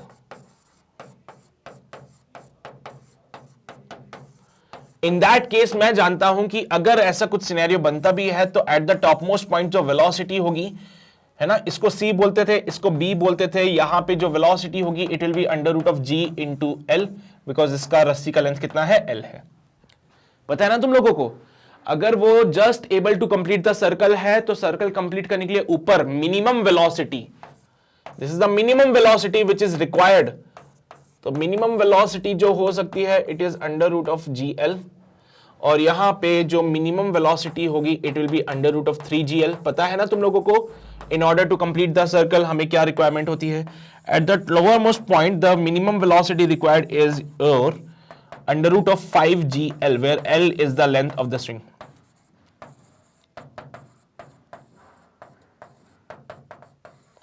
ठीक है, तो ये सेंटर की कहानी हो गई यहां पे।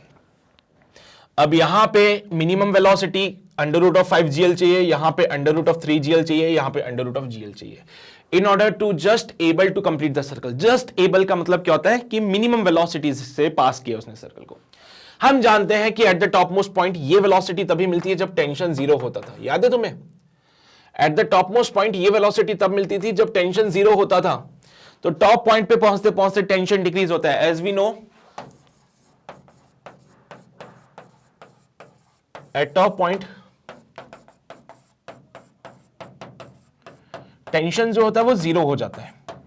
तो फिर ये सर्कल कैसे कंप्लीट होता है, बिकॉज ऑफ द वेलोसिटी उसके पास होता है इनर्शिया।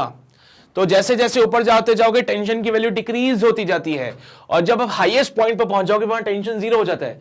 लेकिन फिर भी ये पार्टिकल सर्कल कंप्लीट कर लेता है, क्यों? Because of the inertia of motion. इसका इनर्शिया इसको आगे ले जाता है, और जैसे वो आगे जाता है फिर से नीचे आ जाता है एंड सर्कल कंप्लीट हो जाता है। ठीक है, तो at the top most point tension 0 होता है, तभी ये वेलोसिटी मिली थी। तुम्हें याद है ऐसा एक फॉर्मूला बनाया था हमने, यहां पे थीटा एंगल पे एक बोला था mg फोर्स लगेगा नीचे की तरफ, इधर लगता था mg का cos थीटा, यहां पे लगेगा टेंशन t भी यही लग रहा था, और यहां पे mv स्क्वायर बाय r। तो टेंशन भी यहां लग रहा था और mg का cos थीटा भी यही लग रहा था। तो टेंशन का जो फॉर्मूला बना था आपका वो क्या बना था, mv square by r minus का mg cos थीटा। तो बोला था जैसे जैसे आप ऊपर जाते जाओगे, जैसे जैसे ऊपर जाते जाओगे थीटा की वैल्यू डिक्रीज होती जाएगी, है ना। तो as we go towards the C theta की वैल्यू डिक्रीज होगी। तो थीटा डिक्रीज होने का मतलब है cos थीटा इंक्रीज होना। थीटा डिक्रीज होने का मतलब होता है कॉस थीटा का इंक्रीज होना, क्योंकि थीटा की जो छोटी वैल्यूज होती है उस पे कॉस अपनी बड़ी वैल्यूज देता है, जैसे कॉस 0 1 होता है ना। तो कॉस 0 1 होता है तो थीटा डिक्रीज होता जाएगा, कॉस थीटा इंक्रीज होगा। माइनस में अगर कुछ चीज इंक्रीज होती है तो दैट मींस टेंशन यहां पे डिक्रीज हो जाता है। तो जैसे जैसे आप ऊपर जाते जाओगे टेंशन डिक्रीज होता जाएगा। ऊपर minimum velocity under root of GL होती है, तो इस इक्वेशन में v की जगह अंडर रूट ऑफ जीएल कर दीजिए। ऊपर जो मिनिमम वेलोसिटी चाहिए वो अंडर रूट ऑफ जीएल होती है, जरा इसमें देखो। So t equals to m into under root में जीएल का स्क्वायर, तो ये जीएल हो जाएगा और अपॉन में l आएगा माइनस का mg, और ऊपर जाते थीटा कितना हो जाएगा, ऊपर जाते थीटा हो जाएगा 0, तो कॉस ऑफ 0 कर देना। तो हो जाएगा mg माइनस का कॉस 0 1 होता है तो माइनस का mg। तो यहां पे टेंशन कितना मिल रहा है आपको, 0 मिल रहा है। तो देखा, मैं यही समझा रहा था। ये जो minimum velocity top most point पे आपको मिली है वो तब मिलती है जब टेंशन 0 होता है, वो तब मिलती है जब टेंशन 0 होता है। तो टॉप पॉइंट पे हमेशा टेंशन 0 होगा, ध्यान से सुन लेना, ठीक है। तो at the top most point tension the string become slag. देखो स्ट्रिंग बिकम स्लैग का मतलब क्या है, टेंशन 0 होना। अगर वो बोलता है at the top point the string become slag, तो यहां पे हम बोलेंगे टेंशन 0 है जब पार्टिकल पहुंच जाता है हाईएस्ट पॉइंट पे। बिल्कुल सही बात है, रस्सी में टेंशन 0 हो जाता है जब पार्टिकल हाईएस्ट पॉइंट पे पहुंचता है। तो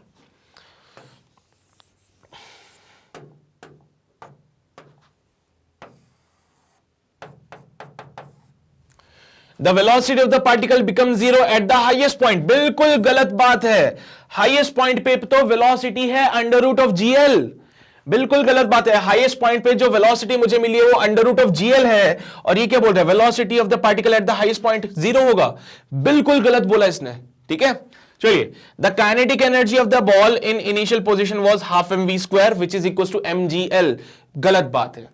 देखो यार, हाफ mv स्क्वायर तक तो बिल्कुल सही था, लेकिन आपने जो mgl की कहानी लिख दी ना आगे, ये गलत है।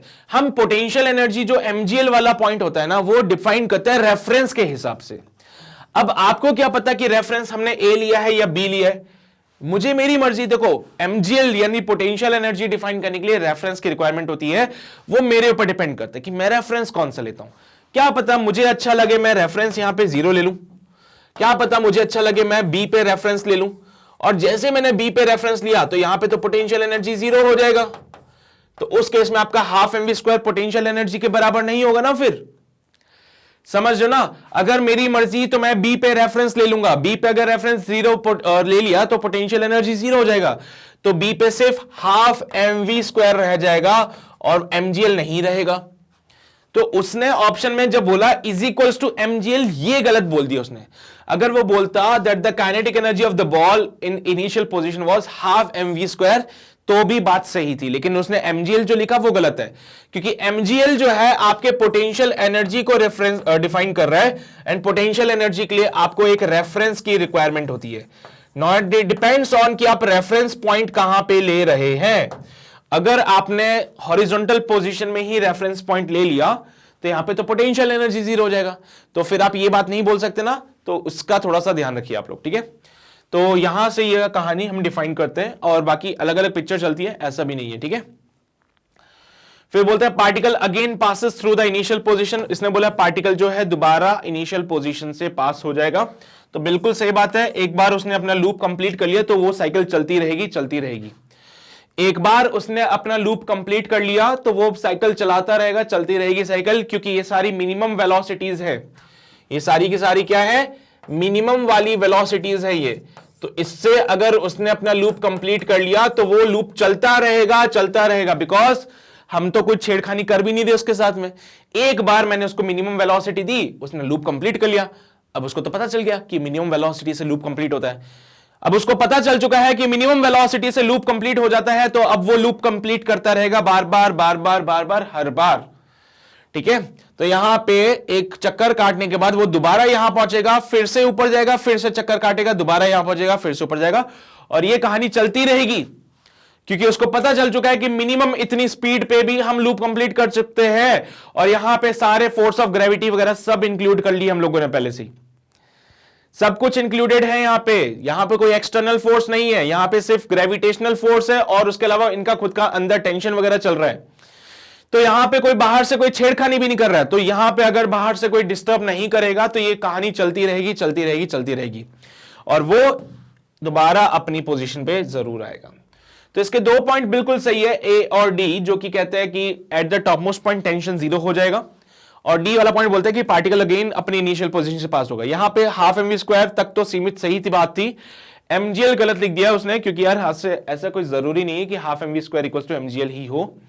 ठीक है, देखो अगर टॉप पॉइंट पे, ठीक है, माना इसने एनर्जी कंजर्वेशन लगा दिया, माना इसने यहां पे एनर्जी कंजर्वेशन लगा दिया है, एनर्जी कंजर्वेशन के बेसिस पे उसने चीजों को डिफाइन किया, तो हम समझ गए भाई उसने लगाया energy conservation between point B and C, between B and C. तो अगर वो एनर्जी कंजर्वेशन लगाता है बी और सी के बीच में, तो भी क्या बोलोगे, हाफ एम वी स्क्वायर, और यहां पे एल हाइट ऊपर जा रहे हो तो यहां पे भी तब भी क्या लिखोगे, half M V square, it is the initial energy equals to half M V C का स्क्वायर प्लस एमजीएल बनेगा, तब भी जाके, तब भी वो एमजीएल के बराबर नहीं हो सकता है, तब भी वो एमजीएल के बराबर नहीं हो सकता है।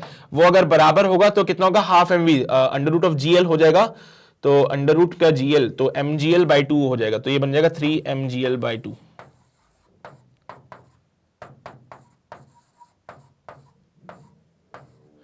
तो यहां पे देखो जो वेलोसिटी होगी वो √3 जेल होगी, मतलब बात ही नहीं बनती यहां पे कुछ भी। तो यहां पे काइनेटिक एनर्जी 3/2 mgl के बराबर है, काइनेटिक एनर्जी 3/2 mgl के बराबर हो सकती है, वो बोल रहा है काइनेटिक एनर्जी mgl के बराबर, गलत बात है। पहली बात, अगर आपने रेफरेंस लिया है इसको बी को, तो वहां से एनर्जी कंजर्वेशन भी लगा लो बी और सी के बीच में, तो भी आपकी सिचुएशन मैच नहीं कर सकती है, इसलिए मैंने इसको गलत किया है।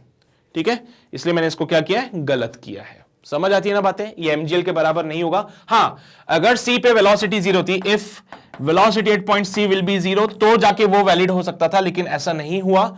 सी पे वेलोसिटी 0 नहीं है, और सी पे अगर वेलोसिटी 0 नहीं है तो ये भी वैलिड नहीं होगा। यहां पे देख लीजिए इक्वेशन क्या आएगी। ठीक है, सी पे वेलोसिटी 0 होती तो ये चीज पॉसिबल थी, that half M V square is equal to MGL, but C पे वेलोसिटी 0 नहीं है, तो ये चीज वैलिड नहीं हो सकती है, नॉट वैलिड। ठीक है, तो इसको नोट कर लीजिए फटाफट से, फिर आगे बढ़ते हैं हम लोग अगले सवाल की ओर। इसको नोट करो जल्दी से, कर लिया नोट, इसको भी नोट करो।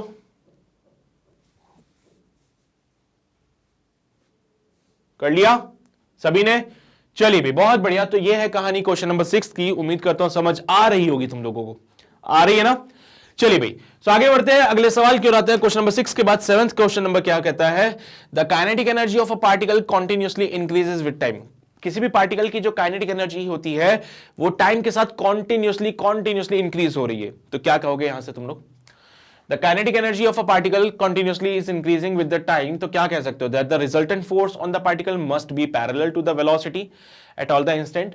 The resultant force on the particle must be at an angle which is less than 90 degree at all the time.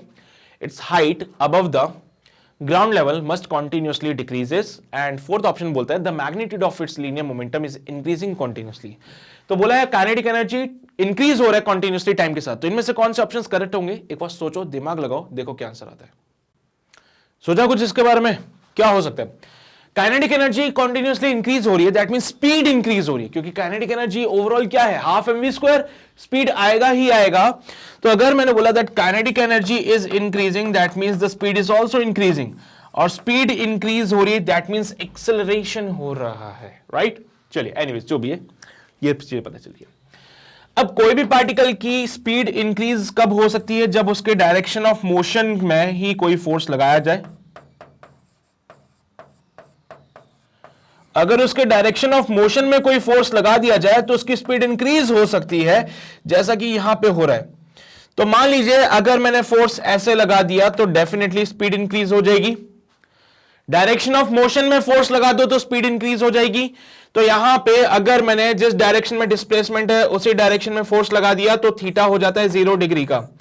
तो यहां पे वर्क डन जो होगा, सॉरी काइनेटिक एनर्जी जो होगी वो इंक्रीज हो सकती है। ठीक है, तो एक सिनेरियो तो ये बन जाता है। अपार्ट फ्रॉम दिस एक सिनेरियो और बना सकते हैं, जिसमें कि एक बॉक्स ले लीजिए और बॉक्स के ऊपर आप किसी एंगल पे फोर्स लगा दीजिए। यहां पे थीटा हो जाएगा, डिस्प्लेसमेंट इसका ऐसी डायरेक्शन में होता है, एक कंपोनेंट बनता है एफ कॉस थीटा। तो यहां पे भी आपका जो काइनेटिक एनर्जी है वो इंक्रीज होगा और थीटा की वैल्यू जो होगी वो लेस देन 90 डिग्री होगी। ये हमारा एक जनरल केस होता था, याद है तुम्हें, ये एक जनरल केस हुआ करता था हमारा, और तुम्हें याद होगा तो इस पे हमने बहुत काम किया था। ये भी पॉसिबल है, वो भी पॉसिबल है, लेकिन वो होने के चांसेस ज्यादा है रादर देन दिस, बिकॉज उसने बोला है the resultant force on the particle must be parallel. कोई जरूरी है क्या कि पैरेलल ही होगा वो? क्या कोई जरूरी है कि वो पैरेलल हो? नहीं। अगर वो डिस्प्लेसमेंट के साथ कुछ एंगल भी बनाएगा तो भी हमारा काम हो सकता है, but condition is theta should be less than 90 degree. तो मस्ट बी बोला है तो इसकी कोई जरूरी नहीं है, लेकिन इसने बोला the resultant force on the particle must be at an angle less than 90 degree all the time. बिल्कुल सही बात है। अगर जो फोर्स लगाया जा रहा है वो डिस्प्लेसमेंट के साथ कुछ एक ऐसा एंगल बनाएगा जो कि 90 डिग्री से कम है, तो भी काइनेटिक एनर्जी इंक्रीज होगा। इसका एक स्पेशल केस ये वाला है, इसका एक स्पेशल केस ये वाला है। अब जरूरी तो नहीं है ना कि हमेशा ही यहां पे फोर्स और डिस्प्लेसमेंट पैरेलल हो जाएं, है ना? तो इसका एक स्पेशल केस ये है, ज्यादा चांसेस इसके हैं। तो मस्ट बी जब आप लिखते हो, मस्ट बी मतलब होना चाहिए, ये वाला केस होगा उसमें। अगर वो लिखता मे बी तो हम ए को भी टिक लगा देते, ठीक है? अगर वो बोलता ना कि resultant force on the particle may be parallel to its velocity, मैं बिल्कुल इस पे भी टिक लगाता, लेकिन उसने बोल दिया मस्ट बी। ऐसा कोई जरूरी तो नहीं है ना यार, जरूरी तो नहीं ना, एंगल बना सकते हैं कुछ भी। देखो भाई, डिस्प्लेसमेंट की और वेलोसिटी की डायरेक्शन सेम होती है, तो कभी इन चीजों में कंफ्यूज मत होना। डिस्प्लेसमेंट और वेलोसिटी की जो डायरेक्शन होती है वो सेम होती है, तो इनमें कभी कंफ्यूज मत होना, ठीक है? तो रिजल्टेंट फोर्स जो होगा वो हमेशा कुछ एंगल बनाएगा, वो एंगल 90 डिग्री से कम होना चाहिए। The height above the ground level must continuously decrease. देखो भाई, जो हाइट है अबव द ग्राउंड लेवल वो बोल रहा है डिक्रीज हो रहा है। तो देखो, हम ये बात बहुत अच्छे से जानते हैं कि अगर काइनेटिक एनर्जी इंक्रीज हो रही है, that means potential energy decrease हो रही होगी। जैसे कि एक पार्टिकल को ऊपर से फेंक दो, तो जैसे जैसे वो पार्टिकल नीचे आएगा उसकी पोटेंशियल एनर्जी तो डिक्रीज होगी, लेकिन उसकी काइनेटिक एनर्जी इंक्रीज होगी। उस केस में पार्टिकल के ऊपर जो वेलोसिटी है वो नीचे की तरफ लग रहा है, ठीक है? चलो भाई, बहुत बढ़िया। वो ये बोल रहा है कि ग्राउंड से ऊपर जो उसकी हाइट है, ग्राउंड से ऊपर जो उसकी हाइट है वो कॉन्टिन्यूसली डिक्रीज हो रही है। देखो, height above the ground level must continuously decreases. पहली बात और जो इंपॉर्टेंट है वो ये है कि ऐसा कोई जरूरी नहीं है कि ऐसा कुछ हो रहा हो। आपको क्वेश्चन में कहीं पे भी स्पीड वेलोसिटी के डायरेक्शन के बारे में नहीं बोला कि वो वेलोसिटी की डायरेक्शन कौन सी है, कि वो हॉरिजॉन्टल मोशन कर रहा है या वर्टिकल मोशन कर रहा है। जब ऐसी कोई बातें डिफाइन नहीं की गई है तो ये मस्ट वाला केस आप नहीं ले सकते हो। अगर वो क्वेश्चन में बोलता कि हाँ भाई वर्टिकल मोशन है तो भी समझ आती बात है, पर ये तो बोल रहा है height above the ground must continuously decrease. Must वाली बात गलत बोल देता है। अगर ये बोलता मे कॉन्टिन्यूस डिक्रीज तो एक बारी के लिए समझ जाते हैं हम लोग कि ठीक है यार, मे बोला है मतलब चांसेस ले रहा है वो। मस्ट बोलने का मतलब ये होता है कि वो 100% एश्योर्ड है। मे बोलने का मतलब होता है कि वो चांसेस ले रहा है वहां पे, ठीक है? तो इस बात का ध्यान रखो। तो अभी मैं वेलोसिटी से कोई डीलिंग नहीं कर सकता हूं, मुझे नहीं पता वेलोसिटी की कहानी क्या है। वेलोसिटी हॉरिजॉन्टल वाली है या वर्टिकल वाली है, मुझे नहीं पता। मुझे तो सिर्फ एक बात पता है कि अगर काइनेटिक एनर्जी कंटिन्यूअसली इंक्रीज हो रही है, दैट मींस यहां पे स्पीड इंक्रीज हो रही है, ठीक है? तो क्या होगा, यहां पे स्पीड इंक्रीज होगी। अगर काइनेटिक एनर्जी इंक्रीज हो रही है दैट मींस स्पीड इंक्रीज हो रही है। और अगर स्पीड इंक्रीज हुई तो मोमेंटम क्या था, जरा बताओ? लीनियर मोमेंटम क्या होता है? मास इनटू वेलोसिटी, लेकिन उसने बोला है मैग्नीट्यूड ऑफ लीनियर मोमेंटम, यानी कि मास इनटू स्पीड। तो यहां पे अगर वो बोले मोमेंटम, तो मोमेंटम होता है मास इनटू वेलोसिटी, लेकिन उसने क्या मांगा है? मैग्नीट्यूड। तो मैग्नीट्यूड जब आप लिखोगे तो यहां पे मास इनटू मैग्नीट्यूड आ जाएगा। अब इसका मैग्नीट्यूड क्या है? स्पीड ही तो है। तो अगर मैं मैग्नीट्यूड की बात करूं तो हां, अगर स्पीड इंक्रीज हो रही है तो हम कहेंगे कि मैग्नीट्यूड ऑफ मोमेंटम भी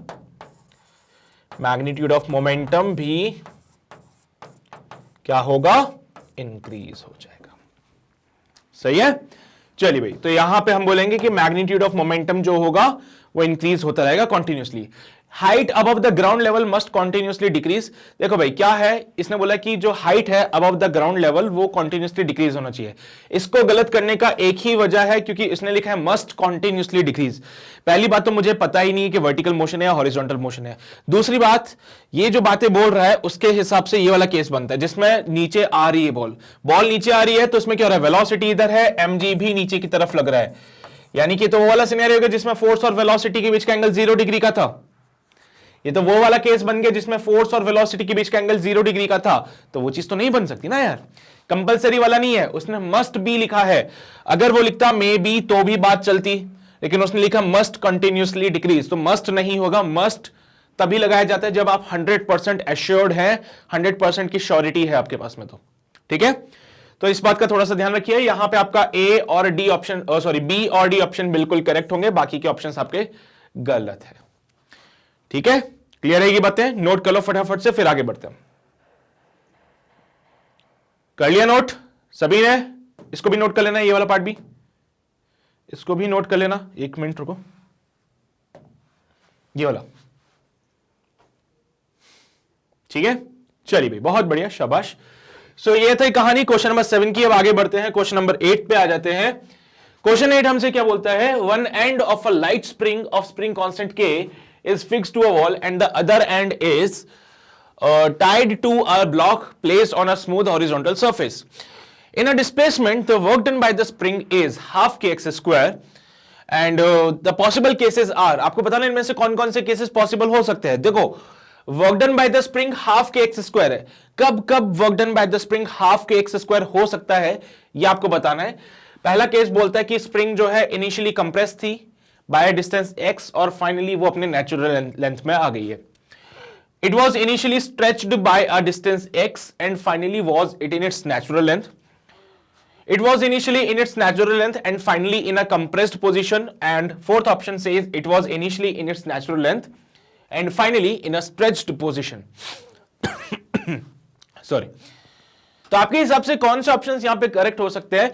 जो क्वेश्चन में सिनेरियो दे रखा है उसके हिसाब से कौन से केसेस पॉसिबल हो सकते हैं, ये आपको सोचना है। तो एक काम करो, फटाफट से वीडियो को पॉज करो, खुद से ट्राई करो, देखो क्या आंसर आता है। कर लिया ट्राई? किया ट्राई तुम लोगों ने? आ जाओ मैं सॉल्व कराऊं, वीडियो पॉज कर लिया करो यार, है ना। चलो, सो क्वेश्चन के हिसाब से हमें क्या बात बोली गई है? बोला गया है कि एक एंड जो है लाइट स्प्रिंग का, देखो लाइट स्प्रिंग बोलने का मतलब है उसका कोई मास नहीं है ना। स्प्रिंग कांस्टेंट के है, इसको दीवार से बांध के रखा है। तो यहां पे एक सिनेरियो बनाता हूं जिसमें एक दीवार से मैंने स्प्रिंग को ऐसे बांध दिया, ये ब्लॉक से अटैच्ड है, ठीक है। And the other end is tied to a block placed on a smooth horizontal surface. ये सरफेस कैसा है? स्मूथ है। अब क्या होगा कि उसने जो बोला गया कि work done by the spring on the box, उसने बोला work done by the spring on the box is equal to half K X square, half K X square. Now the point is कि ये work done by the spring जो है वो half K X square कब हो सकता है? तो इसके लिए एक जनरल फॉर्मूला पहले जो हम जानते हैं वो लिख लेते हैं। जैसे कि हम जानते हैं that work done by the conservative force equals to minus of delta U. Delta U होता है change in potential energy. Spring force एक कंजर्वेटिव फोर्स होता है, तो यहां पे लिख सकता हूं work done by the spring is equals to minus of U final minus U initial. क्या ये बात सही रहेगी? स्प्रिंग फोर्स एक कंजर्वेटिव फोर्स होता है, तो work done by the conservative force की जगह मैं लिख सकता हूं work done by the spring is equals to minus का U final minus U initial. अब कौन कौन से ऐसे केसेस है जहां पे मुझे work done by the spring half K X square मिल सकता है? इसको हिसाब से, इस फॉर्मूले के हिसाब से मुझे देखना है कौन कौन से केसेस ऐसे पॉसिबल हो सकते हैं जिसमें मुझे work done by the spring half K X square मिल जाए। देखो भाई, पहला ऑप्शन देखते हैं। स्प्रिंग जो है इनिशियली कंप्रेस्ड थी बाय डिस्टेंस x और फाइनली वो नेचुरल लेंथ में आ गई। जब भी नेचुरल लेंथ में स्प्रिंग होगी उसका पोटेंशियल एनर्जी 0 होगा। फाइनली वो नेचुरल लेंथ में थी तो फाइनल पोटेंशियल एनर्जी 0 है। इनिशियली वो कंप्रेस थी तो इनिशियली इट विल बी और हाफ के एक्स स्क्वायर, तो पोटेंशियल एनर्जी स्प्रिंग के अंदर इनिशियल केस में क्या बनेगी? Half K X square. Final length में 0 है। तो चलो आप देख लेते हैं क्या कहानी बन पाएगी। क्या पहला वाला ऑप्शन देख लो, मैं यहां से पहले वाले ऑप्शन को देख लेते हैं एक बार, कहानी बन सकती है क्या? पहला ऑप्शन जिसमें बोला कि यू फाइनल तो 0 कर दीजिए और यू इनिशियल आपका हाफ के एक्स स्क्वायर हो जाएगा। क्या कंडीशन सेटिस्फाई हो सकती है? हाँ बिल्कुल हो सकती है। फाइनल को 0 करो, माइनस माइनस प्लस हो जाएगा और ये हाफ के एक्स स्क्वायर बन जाएगा। तो हाँ जी बिल्कुल सही बात है। यहां पे work done by the spring जो होगा वो हो सकता है minus of 0 minus half K X square. Solve this part, ये बनेगा हाफ के एक्स स्क्वायर। तो बिल्कुल ये कंडीशन सेटिस्फाई हो सकती है। तो पहला ऑप्शन मेरा बिल्कुल करेक्ट होगा, पहला ऑप्शन करेक्ट है। ठीक है, चलो अब दूसरे ऑप्शन को भी सेम तरीके से एक बार चेक कर लेते हैं क्या आते हैं सिनेरियो में। ठीक है, तो दूसरा ऑप्शन क्या बोलता है, initially stretched by distance x and finally was in natural length. तो फाइनल फिर से क्या हो जाएगा, फाइनल वाले केस में नेचुरल लेंथ पे है तो फाइनल का पोटेंशियल एनर्जी जीरो, और इनिशियली आपने इसको स्ट्रेच कर रखा था तो हाफ के एक्स स्क्वायर इसके अंदर पोटेंशियल एनर्जी स्टोर हो रही थी। तो हमारा सेकंड ऑप्शन भी यहां पे सेटिस्फाई कर जाएगा, जिसमें बोला कि इनिशियल वाली जो है वो हाफ के एक्स स्क्वायर है और फाइनल वाली जो है वो जीरो है।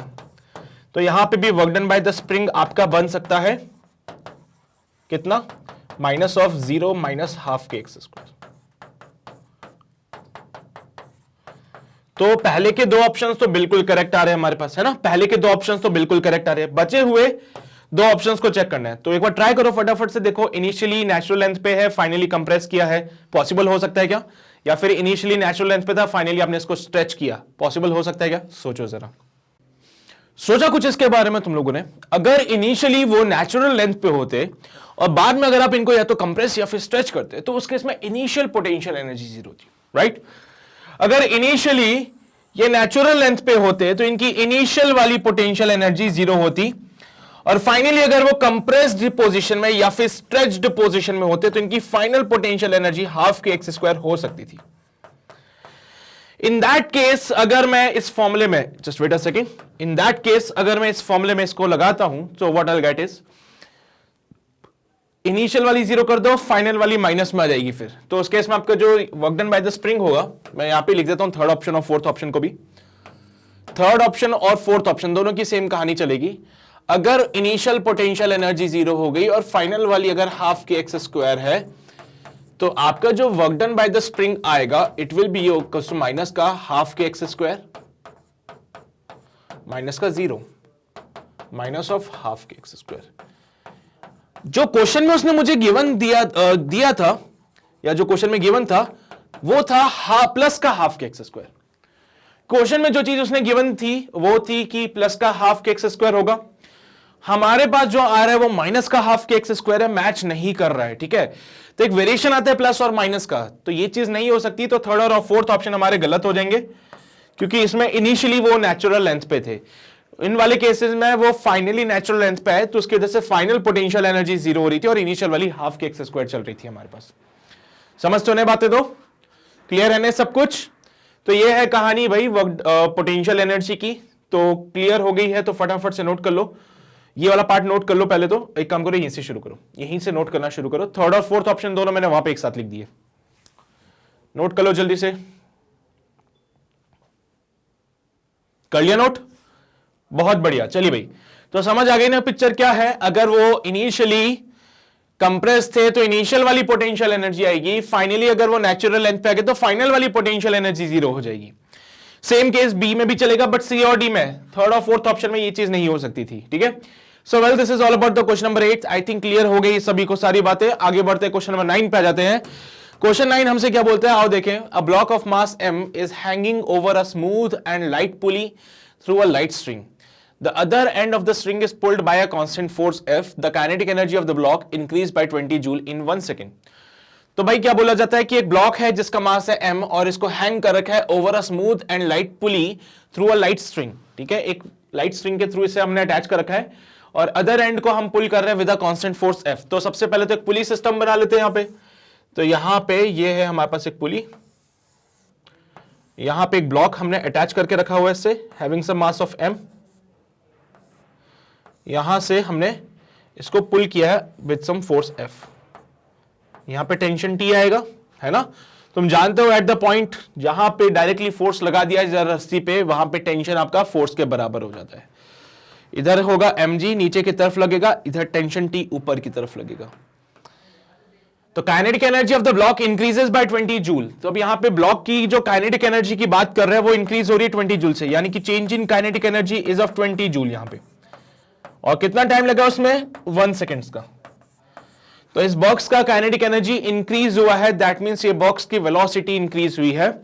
कैसे इंक्रीज हुई है आओ उसके बारे में चर्चा करते हैं, लेकिन उससे पहले उसने कुछ ऑप्शंस दिए उसको कंसीडर कर लेते हैं. The tension in the string is mg. Tension in the string is mg, बिल्कुल गलत बात है। यहां पे बॉक्स की अगर काइनेटिक एनर्जी इंक्रीज हुई है, दैट मींस बॉक्स की स्पीड इंक्रीज हुई है। समझना, if kinetic energy increases it means, if kinetic energy increases it means कि उसकी जो स्पीड है वो इंक्रीज हुई है, विच फर्दर मींस कि यहां पे ये एक्सेलरेट कर रहा है, which further means that it is accelerating, which further means it is accelerating, it is accelerating। इसका आगे और क्या मतलब निकाला कि भाई ये क्या कर रहा है, एक्सेलरेट कर रहा है। और अगर ये एक्सेलरेटिंग है तो mg और टेंशन t बराबर नहीं हो सकते हैं, ये एक्सेलरेट कर रहा है। मान लीजिए मैंने बोला इसका एक्सेलरेशन नीचे की तरफ जा रहा है a से, मान लीजिए इसका एक्सेलरेशन नीचे की तरफ आ रहा है a से, मान लेने में क्या जा रहा है हमारा, ठीक है हमने मान लिया। चलो तुम्हारे दिमाग में ये वाली चीजें नहीं चल रही होगी तो तुम बोल रहे नहीं सर हम तो ऊपर की तरफ एक्सेलरेट करेंगे, करा लो, कोई दिक्कत वाली बात नहीं है, मुझे तो बस इसका फील देना था, है ना। तो यहां पे t माइनस का mg is equal to ma, ये अलग ही कहानी चल गई, मतलब t mg के बराबर तो नहीं है। तो पहली बात बोलते हैं tension in the string is mg, बिल्कुल गलत बात बोल दी इसने। Tension in the string is f, बिल्कुल सही बात बोली है। हम जानते हैं रस्सी में, किसी भी स्ट्रिंग में जहां पे भी आप फोर्स लगाओगे वहां पे टेंशन उस फोर्स के बराबर ही होता है। इस रस्सी में यहां पे आपने फोर्स लगाया नीचे की तरफ, तो इस रस्सी में यहां पे टेंशन जो होगा वो F के बराबर होगा और पूरे रस्सी में वो फोर्स F के बराबर रहेगा। तो बिल्कुल सही बात बोलिए।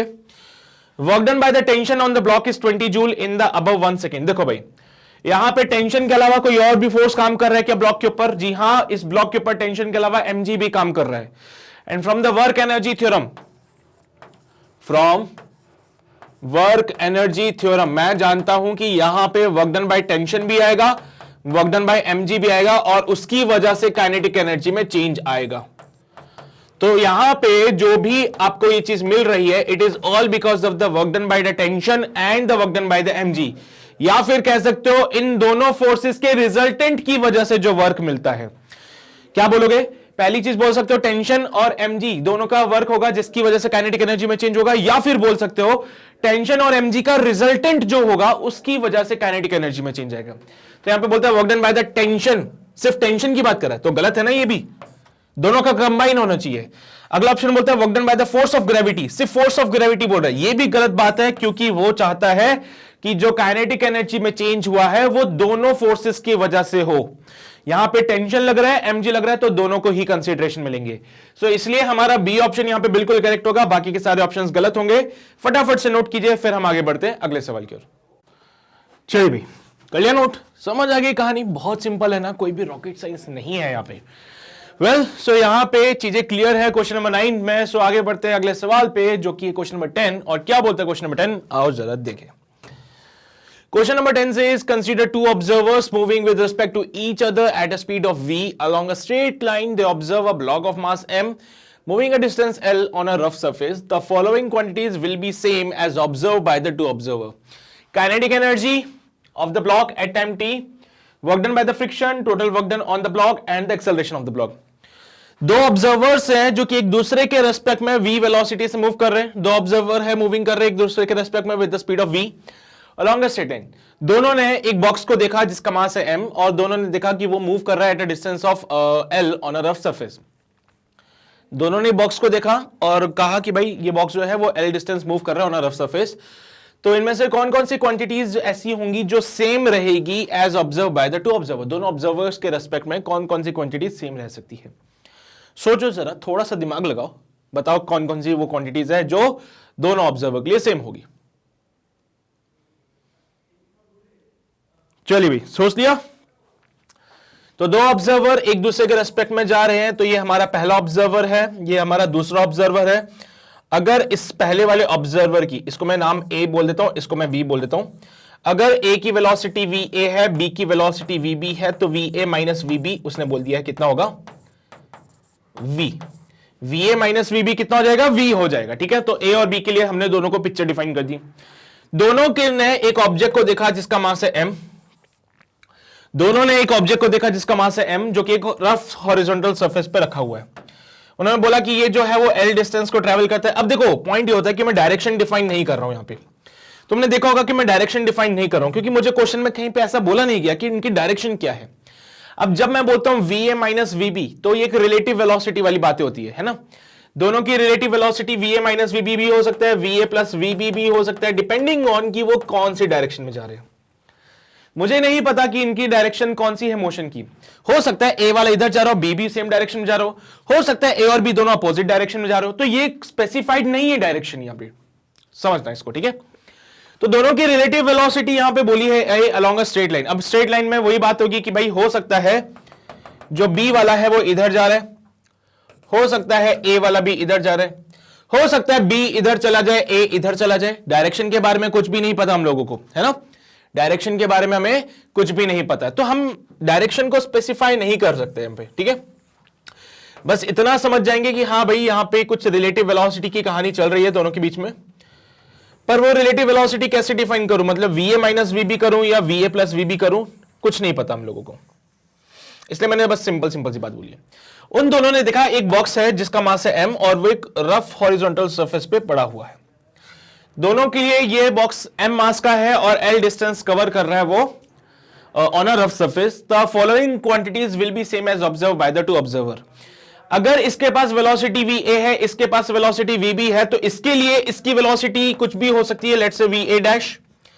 बी वाले के लिए एम का वेलोसिटी वी बी डैश हो सकता है, मुझे नहीं पता कितना है, मुझे बस दोनों की रिलेटिव वेलोसिटी पता है, वी ए माइनस वीबी या वी ए प्लस वीबी जो भी होगा, मुझे बस इनकी रिलेटिव वेलोसिटी पता है, it is equals to V, ठीक है। दोनों की बस रिलेटिव वेलोसिटी पता है, वो है वी, कुछ भी बोल सकते हो, वी ए बी बोल लीजिए, वी बी ए बोल लीजिए, ए की बात होगी वो, है ना।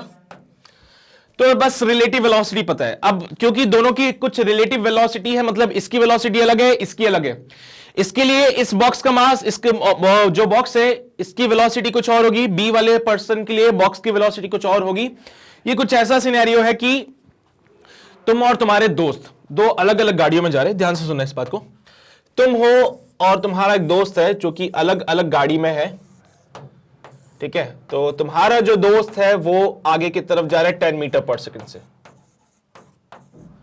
तुम जो हो वो आगे की तरफ जा रहे हो 5 मीटर पर सेकंड से,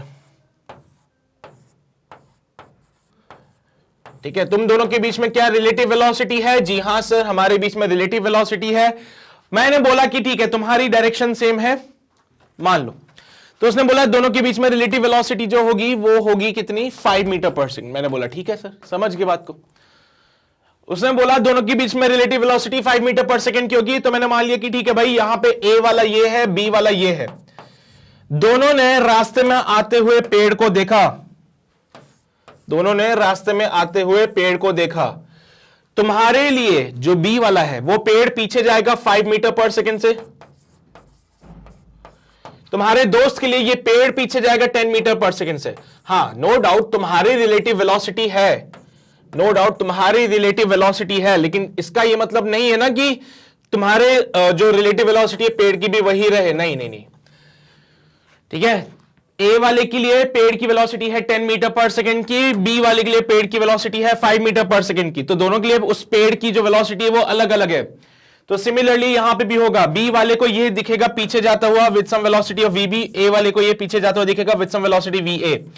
तो इस मास वाले ऑब्जेक्ट की जो वेलोसिटीज है दोनों के लिए वो अलग अलग है। तो इसने बोला kinetic energy of the block at time T, kinetic energy speed पे डिपेंड करता है। दोनों ऑब्जर्वर के लिए मास एम की स्पीड अलग अलग है, तो दोनों ऑब्जर्वर के लिए काइनेटिक एनर्जी अलग अलग होगा। तो हमारा ऑप्शन ये गलत हो जाएगा, क्योंकि मुझे तो वो क्वांटिटीज चाहिए जो सेम रहे, मुझे तो वो क्वांटिटीज चाहिए जो कि सेम रहे। तो काइनेटिक एनर्जी तो अलग अलग हो जाएगी, बिकॉज दोनों ऑब्जर्वर के लिए इस बॉक्स की जो स्पीड होगी वो अलग अलग हो जाएगी। वर्क डन बाय फ्रिक्शन की बात कर लेते हैं।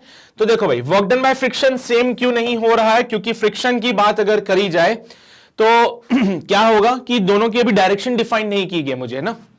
हो सकता है ए वाले के लिए ये बॉक्स पीछे जा रहा हो तो उसका फ्रिक्शन आगे लगेगा, हो सकता है बी वाले के लिए बॉक्स आगे जा रहा हो तो उसका फ्रिक्शन पीछे लगेगा। तो बेसिकली पॉइंट यह आ रहा है कि जब हम वर्क डन बाय फ्रिक्शन को डिफाइन कर रहे हैं तो मुझे डायरेक्शन के स्पेसिफिकेशंस नहीं है, स्पेसिफाई नहीं किया कि डायरेक्शन क्या है दोनों की, ठीक है। अगर वो ए वाला इधर जा रहा है तो उसके लिए फ्रिक्शन यहां पे होगा, क्योंकि उसके लिए उसके लिए फ्रिक्शन आगे की तरफ होगा क्योंकि उसके रेस्पेक्ट में बॉक्स आगे जा रहा है। समझ लो ना बात को। तो ये जो डायरेक्शन है फ्रिक्शन की, दोनों के लिए अलग अलग डिफाइंड होती है, बिकॉज दोनों की जो वेलोसिटीज है उनकी डायरेक्शन स्पेसिफाइड नहीं है, उनकी डायरेक्शन का कोई आइडिया नहीं है, तो मैं फ्रिक्शन के बारे में ज्यादा बातें नहीं बोल सकता हूं। Total work done on the block की बात करें, so total work done on the block, तुम्हें पता है total work done is equals to change in kinetic energy. Total work done is equals to change in kinetic energy.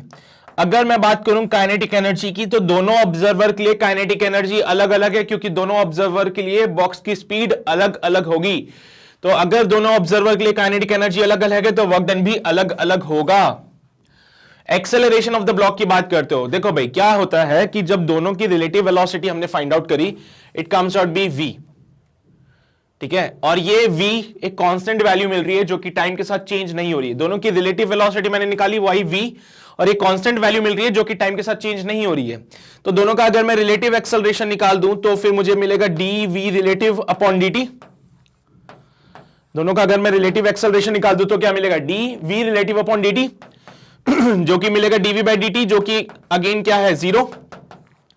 दोनों का relative acceleration zero है, मतलब दोनों के लिए अगर हम बात करें तो एक्सेलरेशन है ही नहीं। अरे यार ये कांस्टेंट वेलोसिटी से चल रहा है, ये भी कांस्टेंट वेलोसिटी से चल रहा है, हो सकता है दोनों का एक्सेलरेशन या तो सेम हो या फिर इनका एक्सेलरेशन हो सकता है जीरो हो, है ना। तो चांसेस बन सकते हैं यहां पे। पहला पॉइंट क्या बोलता है, हो सकता है दोनों के एक्सेलरेशन सेम हो, सेम डायरेक्शन में, या फिर चांस बन सकता है कि दोनों के एक्सेलरेशन जीरो ही हो। तो उस केस में अगर दोनों ही बॉक्स को देखेंगे तो दोनों के लिए acceleration of the box same रहेगा, जैसे कि यहां पे है। मान लीजिए ये बंदा आगे की तरफ जा रहा है 2 मीटर पर सेकेंड स्क्वायर से, ये भी आगे जा रहा है 2 मीटर पर सेकेंड स्क्वायर से। इन दैट केस क्या होगा, दोनों का जो रिलेटिव एक्सेलरेशन है वो जीरो हो जाएगा। तो दोनों को ये पेड़ पीछे की तरफ जाता है वो दिखेगा 2 मीटर पर सेकेंड स्क्वायर से। दोनों के लिए ये पेड़ का एक्सेलरेशन सेम रहेगा, बिकॉज दोनों के एक्सेलरेशन सेम है। तो इनका रिलेटिव एक्सेलरेशन जीरो होगा, तो ये पॉसिबिलिटी है कि दोनों के लिए ये पेड़ पीछे जाता हुआ दिखेगा 2 मीटर पर सेकेंड स्क्वायर से, क्योंकि ये आगे जा रहा है 2 मीटर पर सेकेंड स्क्वायर से, ये भी आगे जा रहा है 2 मीटर पर सेकेंड स्क्वायर से। या फिर ऐसा हो सकता है कि दोनों का एक्सेलरेशन ही ना हो, समझो ना, हो सकता है दोनों का एक्सेलरेशन ही जीरो हो। तो अगर मैं एक्सेलरेशन ऑफ ए और एक्सेलरेशन ऑफ बी को बोलता हूं जीरो, तो भी पॉसिबिलिटी है कि यहां पे इसका पेड़ का एक्सेलरेशन इनको जीरो दिखेगा। तो मतलब ये बात बन सकती है कि दोनों का एक्सेलरेशन जो है वो सेम हो जाए, दोनों के लिए बॉक्स का जो एक्सेलरेशन है वो सेम हो जाए, बिकॉज दोनों की रिलेटिव एक्सेलरेशन यहां पे जीरो आ रहा है, बिकॉज इनकी रिलेटिव वेलोसिटी कांस्टेंट मिल रही थी, वो वेरिएबल नहीं थी, वो टाइम के साथ वेरी नहीं कर रही थी।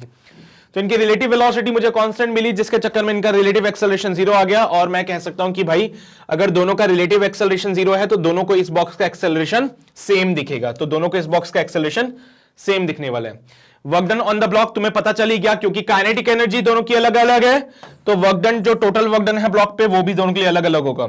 वर्क डन बाय फ्रिक्शन को क्यों नहीं बोलते, क्योंकि यहां पे क्या होगा, मुझे इनके डायरेक्शन के बारे में कोई आइडिया नहीं है कि ये बॉक्स, ये जो ऑब्जर्वर है इनका डायरेक्शन ऑफ मोशन क्या है, तो मैं नहीं डिफाइन कर सकता हूं ना इनके जो फ्रिक्शन है वो कौन सी डायरेक्शन में लग रहा है और क्या सिनेरियो होगा फ्रिक्शन से रिलेटेड, है ना। भले से डिस्प्लेसमेंट तुम सेम डिफाइन कर दो, लेकिन यहां पे वर्क डन तो चेंज हो जाएगा दोनों के लिए। हो सकता है किसी के लिए फ्रिक्शन जो लग रहा है वो कुछ इस प्रकार से लग रहा हो कि वो डायरेक्शन ऑफ मोशन में ही हो, किसी के लिए फ्रिक्शन ऐसा लग रहा हो जो कि opposite to the direction of motion हो सकता है ना। तो ऐसे केस में हम ये चीज डिफाइन नहीं कर सकते। जैसे मान लीजिए ये बॉक्स इधर जा रहा है, जस्ट वेट, मान लीजिए ये बॉक्स हमारा इधर की तरफ जा रहा है एंड एल डिस्टेंस को कवर कर रहा है, तो इस पर फ्रिक्शन ऐसे लगेगा।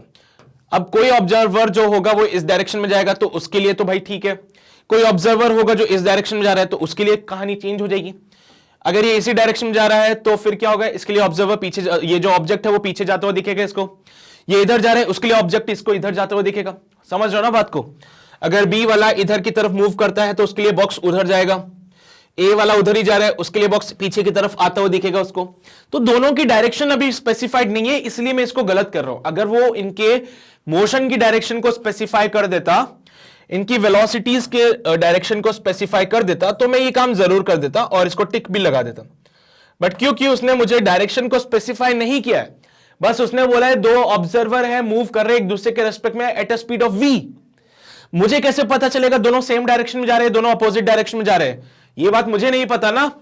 तो ए वाला और बी वाला सेम डायरेक्शन में जा रहे हैं या फिर अपोजिट में जा रहे हैं, ये बात तो मैं भी नहीं जानता हूं। तो फिर हम नहीं बोलेंगे बात। लेकिन मैं इतनी बात जानता हूं कि इनका मोशन कुछ भी हो, इनका मोशन कुछ भी हो, ए के लिए ये ऑब्जेक्ट जो मास m है वो va वेलोसिटी से मूव करेगा, b के लिए ये vb वेलोसिटी से मूव करेगा, क्योंकि दोनों की इंडिविजुअल वेलोसिटीज va और vb है। ठीक है, तो दोनों की काइनेटिक एनर्जी जो है वो अलग अलग हो जाएगी, दोनों की काइनेटिक एनर्जी अलग अलग हो जाएगी, क्योंकि दोनों की स्पीड अलग अलग है। रिलेटिव स्पीड उनकी v है, वो अलग बात है। इसके लिए ये बॉक्स की स्पीड va, इसके लिए बॉक्स की स्पीड vb, तो दोनों के लिए काइनेटिक एनर्जी अलग अलग हो जाएगी। तो ये अलग हो गया। मुझे तो वही बतानी है जो सेम रहती है, work done by the friction. वही बात आ गई, डायरेक्शन की कंडीशन है, यहां पे डायरेक्शन नहीं पता, हो सकता है इसके लिए बॉक्स पीछे जा रहा हो, इसके लिए बॉक्स इधर की तरफ आ रहा हो। तो उनके मोशन की डायरेक्शन अगर पता होती तो मैं बॉक्स के मोशन को भी डिफाइन कर पाता और बोल पाता कि किसका वर्क डन पॉजिटिव है, किसका वर्क डन नेगेटिव है। तो ये चीज भी नहीं हो सकती। Total work done on the block, block के ऊपर जो टोटल वर्क डन होगा वो कितने किसके बराबर होता है, चेंज इन काइनेटिक एनर्जी पे। अब क्योंकि काइनेटिक एनर्जी दोनों बॉक्सेस के लिए, दोनों ऑब्जर्वर के लिए अलग अलग है, तो टोटल वर्क डन भी अलग अलग हो जाएगा। तो ये भी हमारा आंसर नहीं हो सकता है। एक्सेलरेशन ऑफ द ब्लॉक की बात करें तो एक्सेलरेशन के लिए तो हमने बोला कि भाई ए रिलेटिव जो होगा वो इनका डिफरेंशिएशन करना पड़ेगा, तो जाके मिलेगा। तो रिलेटिव एक्सेलरेशन 0 मिल रहा है। इसके दो चांसेस है, रिलेटिव एक्सेलरेशन 0 होने के दो चांसेस है, या तो दोनों का एक्सेलरेशन 0 है या फिर दोनों का एक्सेलरेशन सेम है, या तो दोनों का एक्सेलरेशन 0 है या फिर दोनों का एक्सेलरेशन सेम है।